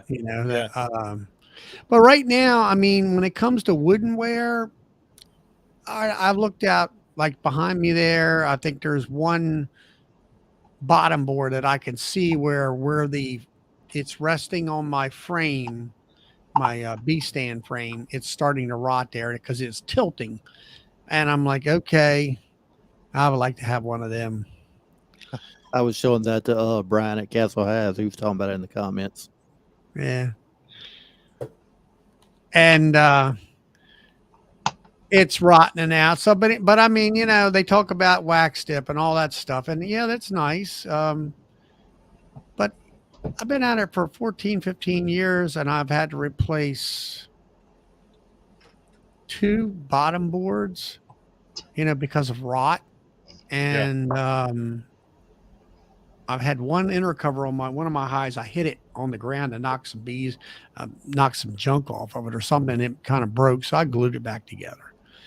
And let's see. Talking about replacing the stuff. Like my first year, all my hives that I painted with just paint that was supposed to have like a primer in it. Yeah. Second year, I've done a couple of them that way, but all the rest of my hives since then, I've been doing regular primer and then putting the paint over that. And I got them marked which one's which in my computer. That way I can see which one lasts longer and how to do it better. Mm-hmm. But I've replaced a couple medium boxes, and not the fact that the boxes fell apart. They just, when I put the 2 boxes together, I want them to seal. Yeah. And in one of the boxes, you could see where the paint was bubbling off. So it's rotten underneath there. And it was in a corner. So I used, and I put my Honey Supers frames in the freezers and leave them there all winter. And so I use those type of boxes that are damaged. I just I'm still using them, in the freezer. They're just not used on the highs. I like my stuff tight and all that. And other than that, I mean, I paint them. I put 2 coats of paint on them, sometimes 3. And just, I really don't seem to have that big of a mind. I might have had 1 or 2 10 framers as far as the bottom boards go, and maybe 1 nuke that went bad on me. I always keep a couple extra frames. Hey, Lee, look at that. The Honey Show at Hive Life has a category for beverages made with honey. At Hive Life? At Hive Life, yeah. This is the thing for the honey competition. That's the rules, general rules of the Honey Show. I wonder if that includes mead, because he said they couldn't have alcohol inside. Yeah, it might be non-alcoholic. Yeah. Beverages, it doesn't state. And we might have to go all the way down to find it. I was reading in the fine print. Because I know he said it was no alcohol allowed inside the building. Yeah. So, because I was asking him to start with something about like a mead competition or a mead contest. And he said they couldn't have alcohol inside. Yeah. Yeah, Brian at Castle, my frames are in a deep freezer now too. They're sitting outside on my patio. Matter of fact, they don't even have the B category, like that B1 is not even listed on the rules down here. Now Brian's at -4. I wonder if he's still wearing shorts. Shorts and Crocs, baby. Shorts and Crocs. But yeah, I don't know. I mean, I like to, box it. To me, a box. I mean, like now they show these ones that Mr. Ed showed where the different joinery and stuff. And like say, I don't, where the finger joints are or whatever, I never see any failure there.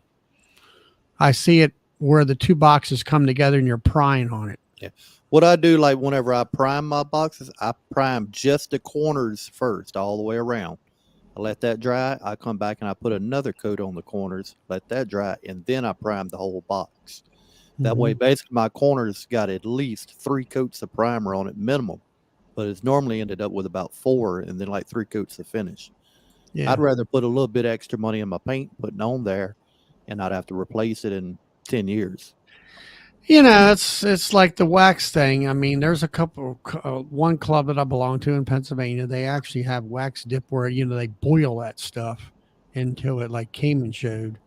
And, it's like $5 a box or something like that. But you got to travel to get there, which is about an hour and a half away. And, takes a long time to do that stuff.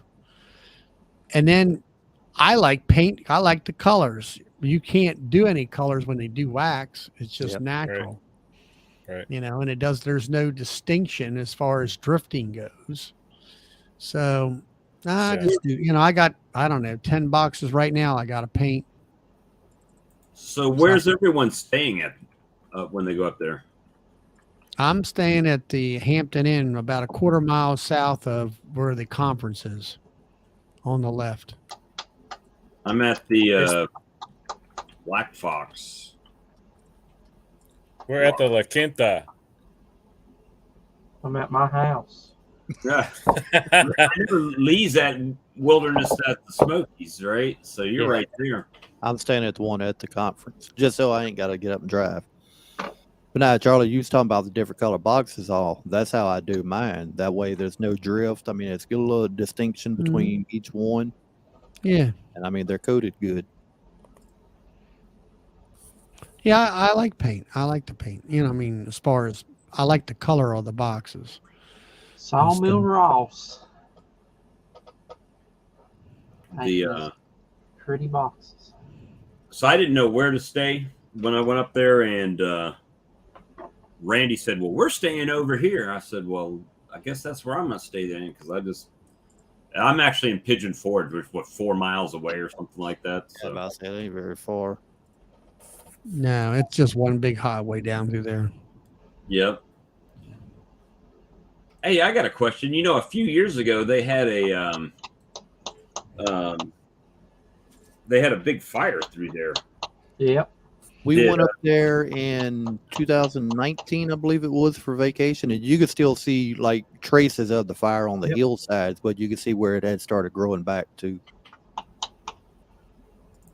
Yeah, that's up in the mountains there at what's the name of the town? Gatlinburg area. Gatlinburg. That's up in Gatlinburg in the mountains. It's a tight little town. That's right. We were there. Old home life. Huh? What's that? James is home as well. Where are good places to eat?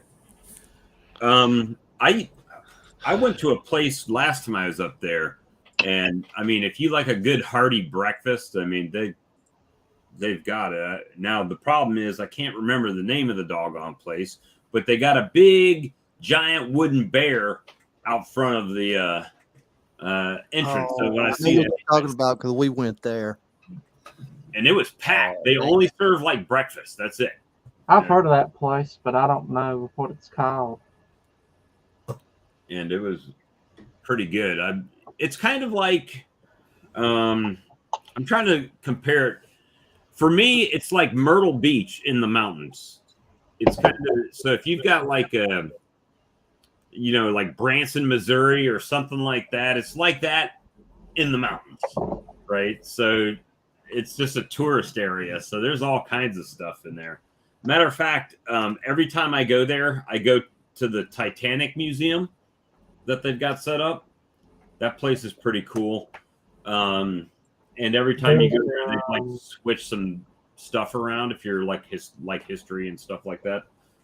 There's that Savannah honey store if you want to spend too much money on honey. That's like Right. selling. What's the barbecue place called? I see Castle's talking about a barbecue place. Yeah, I don't know. They did a show or a live thing here one night. Okay. I don't know. We found a little I mean, there's this one place. It was in that last Dolly Parton movie I've seen on television. And it was kind of like a 50s restaurant, but when you go in there and it's $7 for a milkshake, I'm like, no. And Johnny Rockets or something like that. yeah, something like that, But we found like Mel's Diner. You go down, I forget how many streets, miles down in the Pigeon Forge area, and it's in behind a gas station, and it's an old silver diner, and it's like it's Mel's or whatever. It's kind of like it's either called Mel's Diner or something of that nature. And you could go in there and get a burger and fries and a Coke, and in the evening for $6-7. I mean for an area like that where you pay overpriced, it's normal prices. And the service was good. I don't know. I just like simple stuff. You're like me. Are you talking about Trotter's Whole Hog Barbecue? It's like 7 must-try restaurants in Sevierville. The Appalachian, Seasons 101, Trotter's Whole Hog Barbecue, Gray's Burgers, Five Oaks Farm Kitchen, Nagano Japanese, Local Eatery Grill. So there's a couple. I mean, there's some places up there. I'm the same way. What will determine what I eat is typically the line I have to wait in. So if it's like a long line, I'm probably gonna find something else to eat myself. Well, where we were at, we had to wait to get in because of the COVID thing at the time, and it was packed. You had like one of them little blinky light things, and it didn't take much time at all to get in. Let's see. So, do you like local restaurants or national chains? Doesn't really matter. That's how I answer. I like local. I want the local food, not tourist crap. Local food. Well, that's like with Mel's. They've got Alamo Steakhouse, the Apple Valley Creamery, Applewood Farmhouse Restaurant,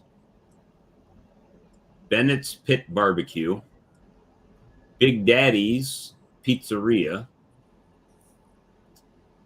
They've got the Black Rifle Coffee Company, Buddy's Barbecue, Berg Steakhouse. We should get together. What we should do is find a place and get together, like pick a Friday night or maybe Friday night, pick a place and make reservations so we don't have to worry about waiting. And then we should all go together. Flapjacks is the name of that restaurant that I was talking about. Flapjacks, gotcha. For breakfast. But it looks like they've got 2 locations now. One in Sevierville and one in Kodak. Fort Worth, Texas Kitchen, Gatlinburg Brewing Company, Gigi's. Looks like they've got a lot of different restaurants. Oh, down that whole strip, they've got all kind of stuff down through there. One of the cool things about COVID is pretty much every restaurant you can call and order food. So, like, we might even plan on getting lunch, like calling a place at like 11 o'clock in the morning, ordering lunch, then running out to go get it, and then coming back kind of thing. Even see if they'll even bring it there. That might be even better. Mountain oysters, DC. Mountain oysters. Chitlins. You can have all them. No mountain oysters. It looks like there's a bunch of crazy bunch of restaurants up there. So I know Lee and I are Charlie's going to join us, Lee, for our dinner. Sounds good to me. So, and Brian, you're obviously welcome, but you're not. Brian ain't gonna be there until Saturday. No, I'll be Brian, there Thursday night. Okay, that Brian. wrong, Brian. I'm thrown off this evening. I'm thinking Castle Hives ain't gonna be there until Too Saturday. many Brians. Yeah, it's called Mel's Diner. Mel's Diner. Mm-hmm. I don't see that on the list of the one Hey, I'm Bob, looking did you ever call Ricky what we was talking about eating and all? No, I didn't talk to Ricky Okay. today. I figured it was Christmas. I'll give him a call though. Yep, yeah, that's that's it. him sometime. I tried to call Matt, and Matt's like, Christmas party. Okay. Sorry. I'm the Later. only one with no life, I remember. And the other 19 people in the Hey, chat. you called me today and I answered. That's true. Was that today? I think so. Yeah, because I had to go to town. Yep, you're right. You are correct. sir. I can't believe Lee's here so late. Look, I and know. then Charlie sent me a text today that I never answered. Jeff Thomas told me Merry Christmas. Gunline, Matt and Sarah. This is all the beekeepers that I've gotten messages or calls from today. Spanky, Yep. Matt and Sarah, Gunline, Jeff Thomas, Charlie, Lee, Rich, bunches. But when you sent me that, I was probably asleep, Charlie. So Yeah. that's why I didn't answer you back. I don't know. I was at that other chat, that Friday night bee chat. It was, you know, Bored. You get the out Friday night bee huggers. I'll put it to you that way. They're Bee tree huggers. huggers. the bee huggers. That's Tree. funny. Who was that? I was Fire about to engine? say, whose siren was that? That's a fire engine going down the street. But anyway, I was like, man, I got to get out of here. Let's get us some real bee. I'm glad on Friday nights we have this going on because it's like I just get tired of all that garbage. You know, let's talk bees and you know how to do stuff. Bees and a little bit of everything else. Well, we talk a lot about a lot of different things on this chat, but it's pretty much bee focused and it's technique and you know, but I just got a you don't text. have. Just got another text telling me Merry Christmas. Someone, and it's got to be someone from this chat that was like, "Oh, I got their number." Oh, it was Larry Moore. So that's why I text. I'm like, man, I got to get out of this one, get into something that's decent.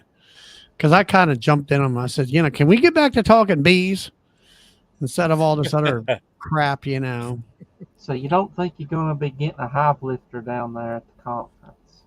I don't know. I mean, if there was one of them ones that Barry Best Honey has, that guy from Boris is his name. I doubt if he'll show up. That was also the one that Cayman had, and what's the code? What's the guy out there in Tennessee on the west side? I just seen his. Didn't stuff. Duck River have one like that too? Duck River Honey Yeah. or whatever his name is. What's his name? Nathan. Nathan. Yeah. Yeah, Yeah. he's got one, and I met him down there this past January, and he works for what do you call it? The extension agents for farming and stuff like that. The Ag Extension. Yeah, he works for Ag Extension, and he was talking about beef cattle. I said, "Well, you ain't gonna make no money there," and we had agreed on all that. Let me see. It might be Dunkin's for breakfast, Firehouse Subs for lunch, Domino's Pizza for dinner. What a name, Duncan. Dunkin' Donut. It's not even donuts anymore. It's Duncan. Duncan.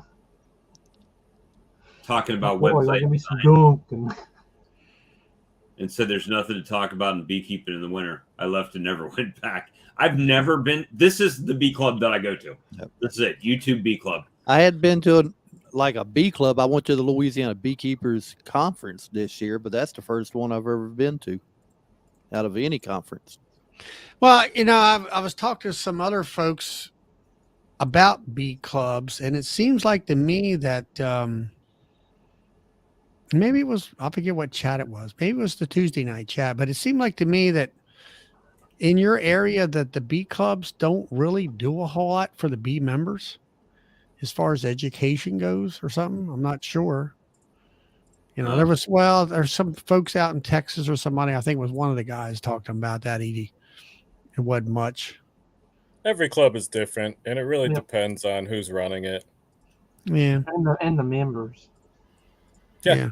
I mean, I belonged to about 5 of them, the state, and then a couple, 2 or 3 local clubs. And there's a club the next county over, which is close to Baltimore. And they just had a big overturn of power. And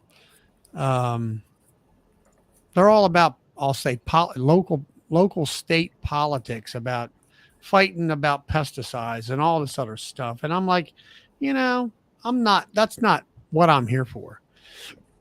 And You're a simple man, just the bees. yeah, I'm gonna do my bees. I want to learn how to do bees. I want to learn. I pick people. I like management and all that stuff. We can already tell you what's coming in the bee clubs. I mean, here it is, December. Well, it's now Christmas Eve. Merry Christmas, everyone. So, starting next month, it's going to be how to install a package or install a nuke. That's like the next thing's coming up. Of course, they're all going to have their nuke sales and package sales, right? So they got that coming up. And then after that, it's, we're going to be harvesting honey, or how to build comb. And then maybe after that, we're going to talk about varroa mites for the next 6 months. And that's kind of how it goes. I mean, I'm the president of my own local club, and for the last 4 years, and you're right, we have pretty much a sort of a progression of what we do and what we talk about. Yeah, you're right. And a lot of it is the fact that it's geared for that first year, 2-year beekeeper group of people. I went to the local one here. I went to the local one here for a meeting, and they had a guy in talking about the queen castles, the 2 and 3 frames. Uh-huh. And that was a very insightful. He had full on charts, pie charts, calendars on whenever he rotates, how big his colonies got, that he would pull from to put into his queen castles. It was very insightful, but it was just some of the members in there. Well, I think Will they have an attitude, Spanky, or something? Well, I'll put it like this. Somebody that I got bees off of, they didn't want to put their suit on that day, and I remember that very vividly. And at the time, I didn't question it because I didn't know nothing about bees. Right. But now it's like, well, wait a minute. Why do you not want to put your full suit on? But we were there at that club, and he comes up to me and says, well, you were there. You could have asked me, and basically pulls well, you didn't ask for help. You were too proud. Now you're here at the club begging for help. And that just struck me the wrong way. That's bullshit. That struck me the other end of things. That's what I'm saying. With a new beekeeper, they're not always going to ask you because they don't know what to ask all the time. Sometimes you gotta say, hey, this is why I'm going to do this. Right. They don't. I mean, that should be assumed that's what you're there. If you're the instructor, you're there to instruct a new person on how to do it and why you're doing it. The worst part is he wouldn't even go out and look at the bees that day because he wouldn't put his suit on. I vividly remember that. I have a vivid memory of that because I know nothing about bees, and I have to inspect these nukes that I know nothing about. This is my first time messing with bees. I think nukes up, and I have to go out there, open the lid, and look at them. Well, tell me, in your area, do you have a school, or do they put on a class? Now the community college has classes, I've heard, but they're up in Watauga. They're not at our local campus. I mean, see, our club puts on we have our community college in our county, so and we go through them, and we have who we have is Maryland State head bee inspector, and she teaches the classes. Well, So I yeah, think the club does classes. what I found with new people that I've helped, and I don't mind helping anybody. But my thing is, do some research. I mean, you can find anything on YouTube, just about, And I'm not saying everything. I don't mind answering questions, but I've got one guy that I talk about all the time on here that calls me about everything. And when I say everything, I mean, it's like, are my bees going to die because it's cold outside? What are you doing? Well, why don't you tell me what you're doing? What are you doing? That's where I started going. Like, one of the first people that we actually was able to talk to was Dirt Rooster through Facebook. It's right. Somebody actually answers you back. Him. The Fishman was another one, and this is people online. And I'll just finish it by saying this. Don't get discouraged with all the, for every person in your area that comes off abrasive, there's always, at least in my experience, at least one person that's going to be non-abrasive, because I did find a mentor and he taught me a whole bunch of stuff. Now, I'm going to play this for you guys only because I know he's not watching the video, because he never watches videos. Because if he did, he would, a lot of times he'll call me and ask me a question about a video that I already have made, right? So listen to this. This is what I'm talking about. And I'm not going to show his name, but I will play the recording. Hey man, I'm looking for the worried beekeeper report. What's the word? Oh, can you hear that? Hold on. The woolly beekeeper? Hold on. Let me start over. Hey man, I'm looking for the worried beekeeper report. What's the word? What the hell's that? I lack experience. I know you're cramming your head full of useful information. Ho, ho, ho, bah humbug. I'm worried about my bees, man. Are they all going to die? I'm not doing shit. If they don't survive, it's their own damn fault. This is just an experiment. Long hive guy who don't do shit versus guy who's on top of his game. May the best man win. I think my bees are all going to be dead next week. Give me a call. So, well, his attitude right there just turns me right off. Yeah, don't call him back. Well, I wouldn't even call him back. So, if you're not out there trying to do your best, and bees are like cats, dogs, livestock, whatever, it's like. Well, that's the thing. That's why I get so frustrated with him, is because the thing of it is, I don't think he's ever going to learn anything, because he's not trying to absorb the information so he can continue on. He just wants you to. Now, keep in mind, he has been beekeeping the same amount of time that I have.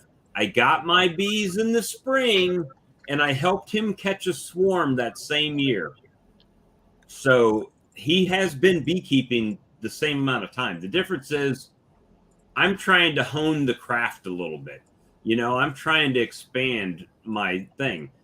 And he just wants free. When I say free knowledge, he just calls because he doesn't want to have to look it up himself and figure it out. He wants you to do all the thinking, Bob, and he wants someone to blame if the bees die. Well, I should do that. I'll start calling you Bob. Well, you got to have bees that are alive. Call me first, Spanky, when you got some bees. Oh, damn. So boy. Spanky had to mute his mic for a minute so he can turn around and cuss you there. No, I'm saying goodnight. I'm just picking on you, Spanky.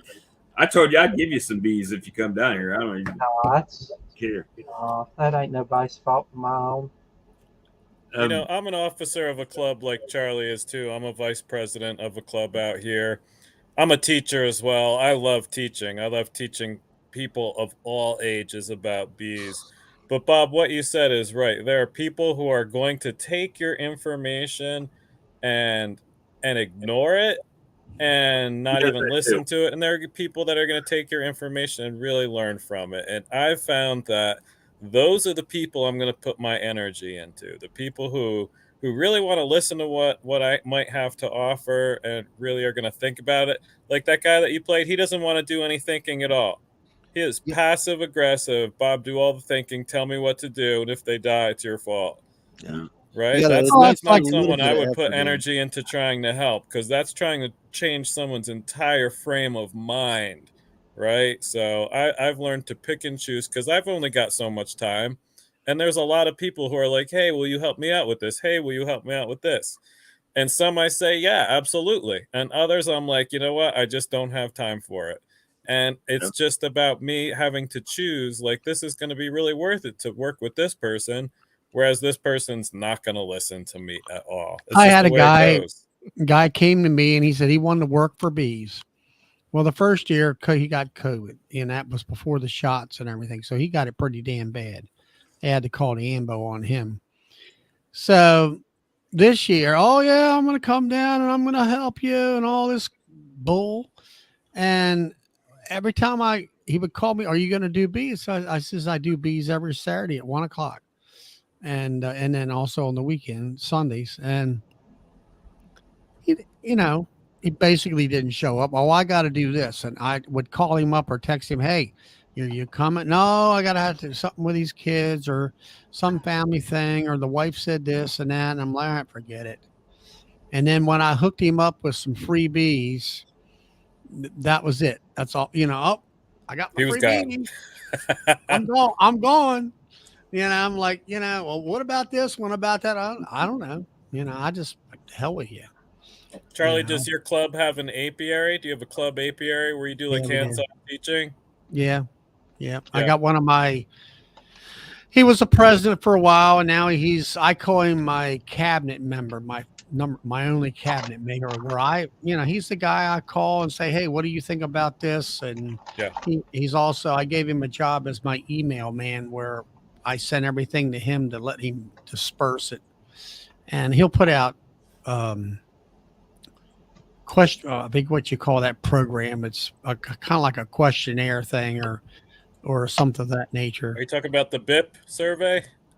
No, this was like if we want to ask our members something, he'll have that.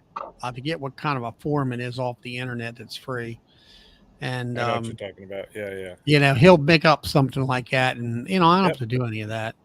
But anyway, we teach. We have in the summertime. We have our apiary at a farm museum.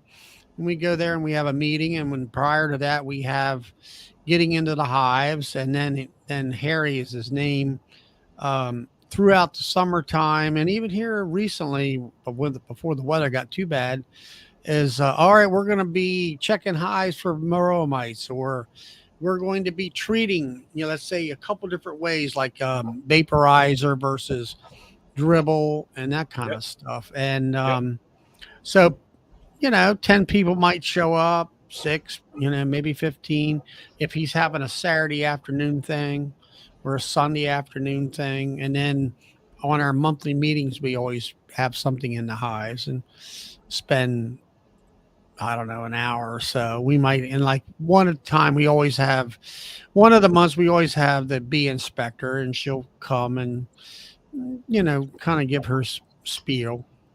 Well, and then she also talks at the club meeting, which is a pavilion that we have there that we can use, and stuff like that. Brian, it's funny you should say that about that guy, because he calls me all the time and I give him advice, and then he doesn't do it, right? Then he's calling me back saying, well, hey, I don't know why my bees died. Yeah, I said, well, did you feed them? Well, no, I didn't feed them. Well, there you go. They ran out of food and died, or didn't want to treat his bees. And then he was like, he started, I guess someone told him about the mites after I already explained why I treat and why I feed, right? And all that stuff. And he didn't want to do it. And then he was having problems going queenless, swarming, all kinds of stuff. I'll say that's like getting out there and not wanting to make your splits and then wonder why you have swarmed. Yeah, that's exactly what happened to him. And I mean, and it's always like that. And then the last time I went to get feed, he said, "Hey, can you pick me up 5 buckets? I'll pay you on the way back into town." I said, "Okay." On the way back in, I drove by his house. His car was gone. I stopped at a parking lot around the corner to call him. And I was like, "Hey, man, where you at?" "Oh, I'm at a buddy's house watching the game. Can you just drop?" "No, you can come pick them up. I'm not just dropping them off at your house and waiting on the money. That ain't happening." So those buckets are still sitting in the back of my truck, which is another reason why I'm not, hey, don't waste my time and don't waste my money. You know what I mean? I'll use the food eventually, so I'm not worried about that too much. But it's just that it's crazy that he just does that, I gotta And run, it just guys. Y'all have a good See evening. ya. Have a good night, Yeah. Lee. Wow. We're Y'all getting have ready. a Merry Christmas. I'm getting ready to run. Yeah, too. Merry Christmas, It's 1:15 in the morning. Yeah, it's 1:16. We better get off here. I got to get up tomorrow. We've only been it going ain't that 3 hours long. and 15 minutes. It's only 3 hours in. Yeah, right. I got to go to my sister's tomorrow for. Yeah, at least I got my camera video where I'm looking straight into, and or at least the screen's looking straight at me. And I'm not looking down or up or whatever it was, or off to the right or left. You look good. Yeah, Okay. I finally got the new machine up and running. So, Good deal. Anyway, You know, go ahead. huh? Yeah, Go go ahead. ahead. I was just going to say, right before all this bad weather, I put like 160 pounds of honey in my bottling tank and filled it back up and did, like I say, 45 pounds of honey sales. And it's been a good week, and hopefully with this guy going out of business up the road, it has brought me in a couple new customers. So, Brian, You just sell your honey by the pound, Charlie? yeah. Yeah. Yep. I got them I got a bear, which is a half a pound. And then I got 1 pound, 2 pound, and 3 pound bottles. I had one lady come in. "Hey, I need 6 3-pound bottles." I said, "I got 4. I don't normally sell that much of that size very often." And then we got to talking, and she bought all 4 of them that I had. And so she says, I said, "Well, come back, I'll fill you up." So, okay. And then got talking a little bit when she was picking up that 4th bottle from the office, and about filling quart jars. I said, "Yeah." I said, "You bring me the quart jars." I mean, they'll hold 2 3/4 pounds, something like that. Yep. And I says, "Yeah, I'll fill up your own. You bring them and I'll fill them and come and pick them up. No problem." I have a lady who makes candy, and she buys honey by the quarts from me. And then she returns the quart bottles, and I just fill them right back up for her. Yeah, I got another lady who in the summertime, she'll bring me quart jars, and then they got some of those jars that are like half gallon, like 2 quarts in 1 jar, Okay. Yep. And she'll buy $300 or $400 worth, And I said, "What are you doing?" "Oh, well, I just don't want to run out and when she wants her year's supply worth of honey." I'm like, "Okay." I just got some seed catalogs today. I'm going to grow my own peppers this year for my hot honey. So I got to do some seed shopping. nice. I got the get you some Carolina Reaper seeds to make the super duper hot. Yeah. But that's what's been happening here. I got so darn much honey. I mean, I don't know. It's just I got 10 buckets sitting there. I know. Let's see. That's probably close to 600 pounds. And We're just about sold out. We've got like 2 cases left of creamed honey, but we're sold out of our liquid honey. We're sold out of, here we go, start hot peppers in February inside. Yeah. Yep. See, I got my grow light in my front room right there. I usually start a couple. So how many pounds of honey do you harvest a year? Well, I've still been growing every year, Charlie, so it's been different every year. But this year we got about 1,000 pounds. But I'm still building up my honey supers, so But Like, yeah, this but is now the you're doing 1,000 pounds and you haven't even you're sold out. yes, So sir. I mean, within what 4 to 5 months here. Well, I And that, worked my ass off to sell that honey. I was hustling, so okay. I almost feel like we did too many markets because I'd rather have honey going into May, into next year. Well, my goal is always to have enough honey to go from one, for us from, let's say, from July to July. Yeah, to always have honey, to always have someone at the Never door and be run. like, And yes. last year I got 1,100 pounds of honey, which I was selling that all the way into July of this year. And that's when I got my bottling tank up and running. And then this year they trimmed the trees and we had a bunch of rain. So I got 850 pounds of honey this year, plus what I had, probably 2 or 3 buckets from last year, which was fine. And which is I probably got about, let's say 900, but it was 1,100 pounds last year. I probably sold 1,000 pounds at July, probably had about 100 pounds left over. So between last year and what I did this year, right around 900, 950, something like that. Nice. And it's, and I don't go out to any fairs. I sell it right here at the mill in the office, and I'm right on a main highway. And I got my signs out on the side road and on the main road, and it works out, to where 800 to 1,000 pounds take me through the year, which is good. We've been doing the market, so the past 2 years we've been like, as soon as we can get honey, we've been trying to pull it off. So we would get our first, like, as soon as I can pull like basically 9 frames of honey, I'll pull those frames, spin them, and then go to my next apiary and then replace them. So I'll take off more frames and replace them with the ones that I just spun out. So I call that chasing the flow. And we've been doing that for the past 2 years. That's our way of trying to get as much honey as possible while still trying to build up our drawn comb and our medium frame. Well, the good thing about that is that you won't have these huge stacks, and you can pull your cap frames off, and then you're extracting and put those wet frames on, and they'll refill them things. Yeah, and it's a positive negative thing though, because it also meant that my garage was our honey house all summer long instead of just one really. That's the downside of it. That's what I don't like about it, because my back porch becomes my honey hive or honey house. Yeah. So last year it was our kitchen, and that wasn't going to happen again because that was literally months. So this year it was the garage. So at least it wasn't the kitchen this year. Now, are you spitting honey every couple of days, doing it that way? I was, yeah. Okay. Yeah, at least once a week.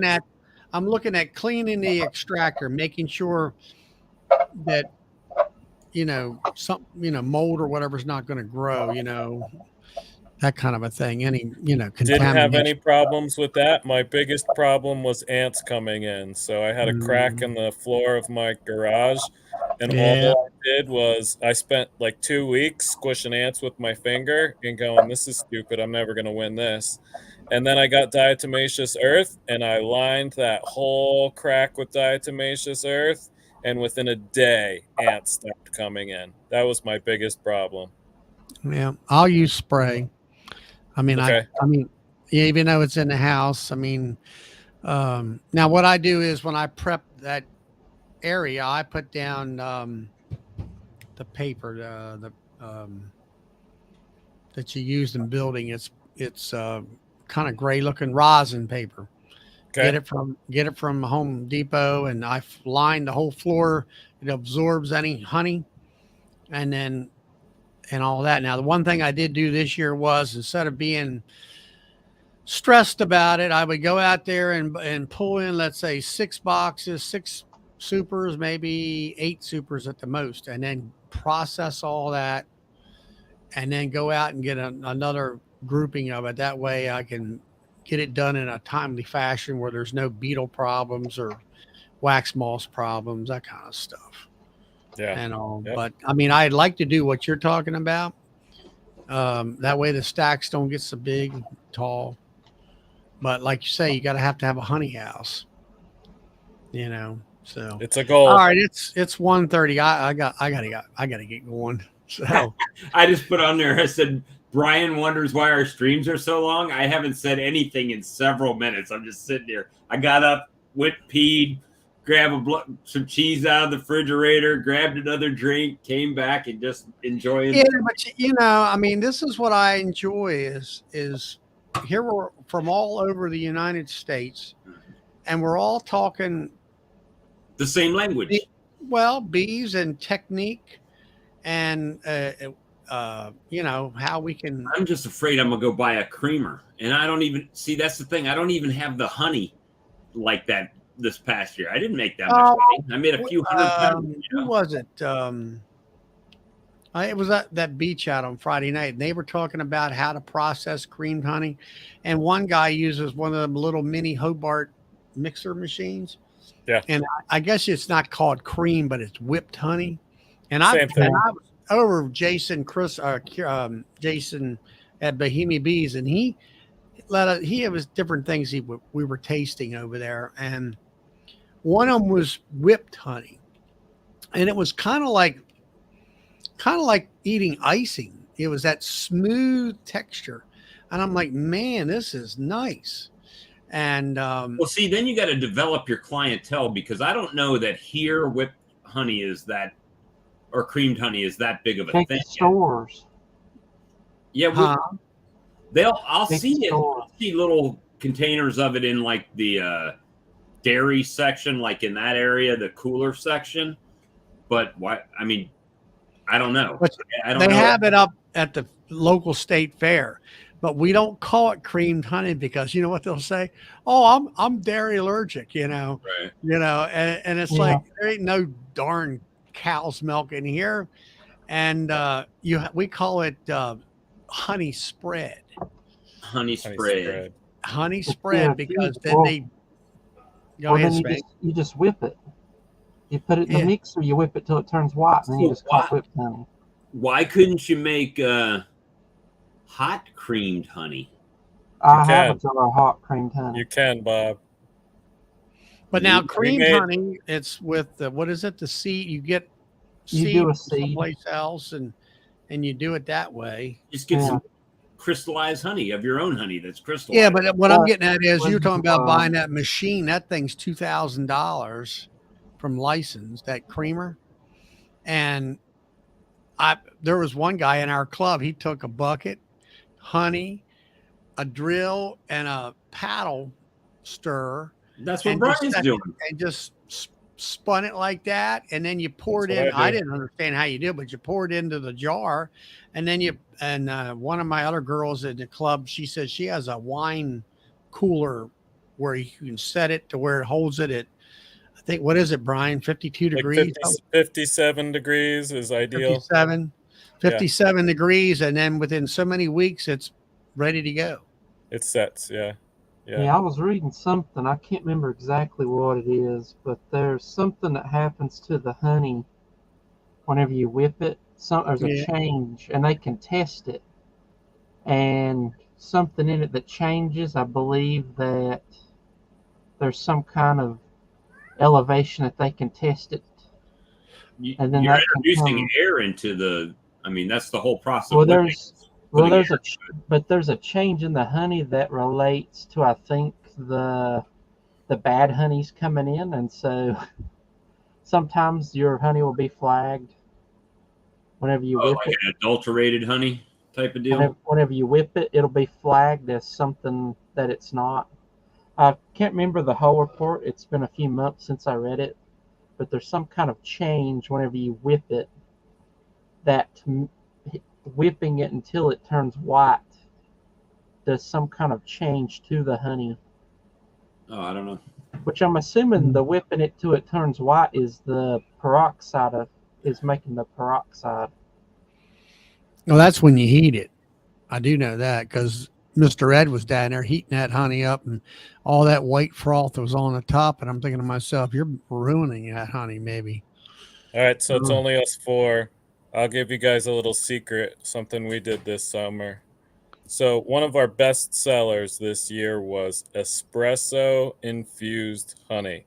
We took ground espresso beans and we infused them into liquid honey. And if you like coffee, it is amazing. You get the crunchiness of the espresso grounds.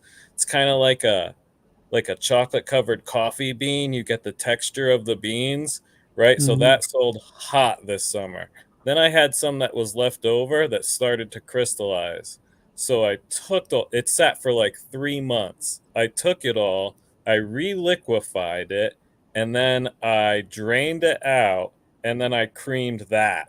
So now we have creamed espresso honey. It is awesome. So it took a long time. There you go, Brian. That's right. But it is amazing. And we do the bucket thing too, Charlie. I got 3 different drills for different buckets, but I'm looking at that creamer attachment so I can make a giant batch in my tank and then divide it into different buckets for different flavors. That's my big plan. And now I found out the other day that attachment won't fit on it won't screw down. Yeah. To mine. So. We'll go shopping, Bob. We'll take a look. There you go, Bob.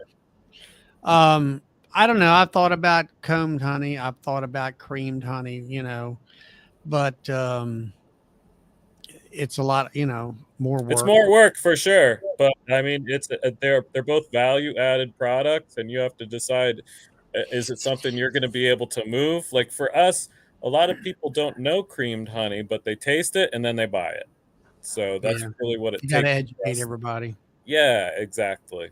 And we talked about it. We know that whipped and creamed honey are the same thing. Once we started marketing it, we talked about what do we want to call it. And we did call ours creamed honey.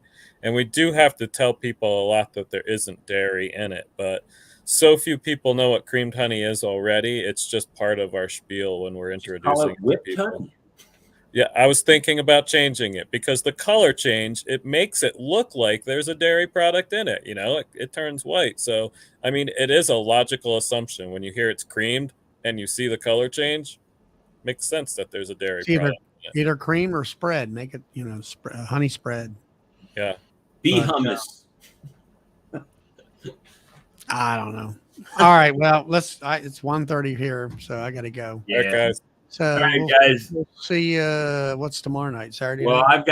I got to go. It's Christmas Eve tomorrow night, but it ain't happening tomorrow for me. So, yeah, maybe. Well, Christmas night. That's always a possibility because nothing's going on Christmas night. People going to return stuff back or going to the movies. So that's fine with me. See you Sunday night. Yep, probably Sunday night. Brian. All right, guys. Y'all have a great one, and we'll see you next time. Good night, guys. All right, we'll see. Night.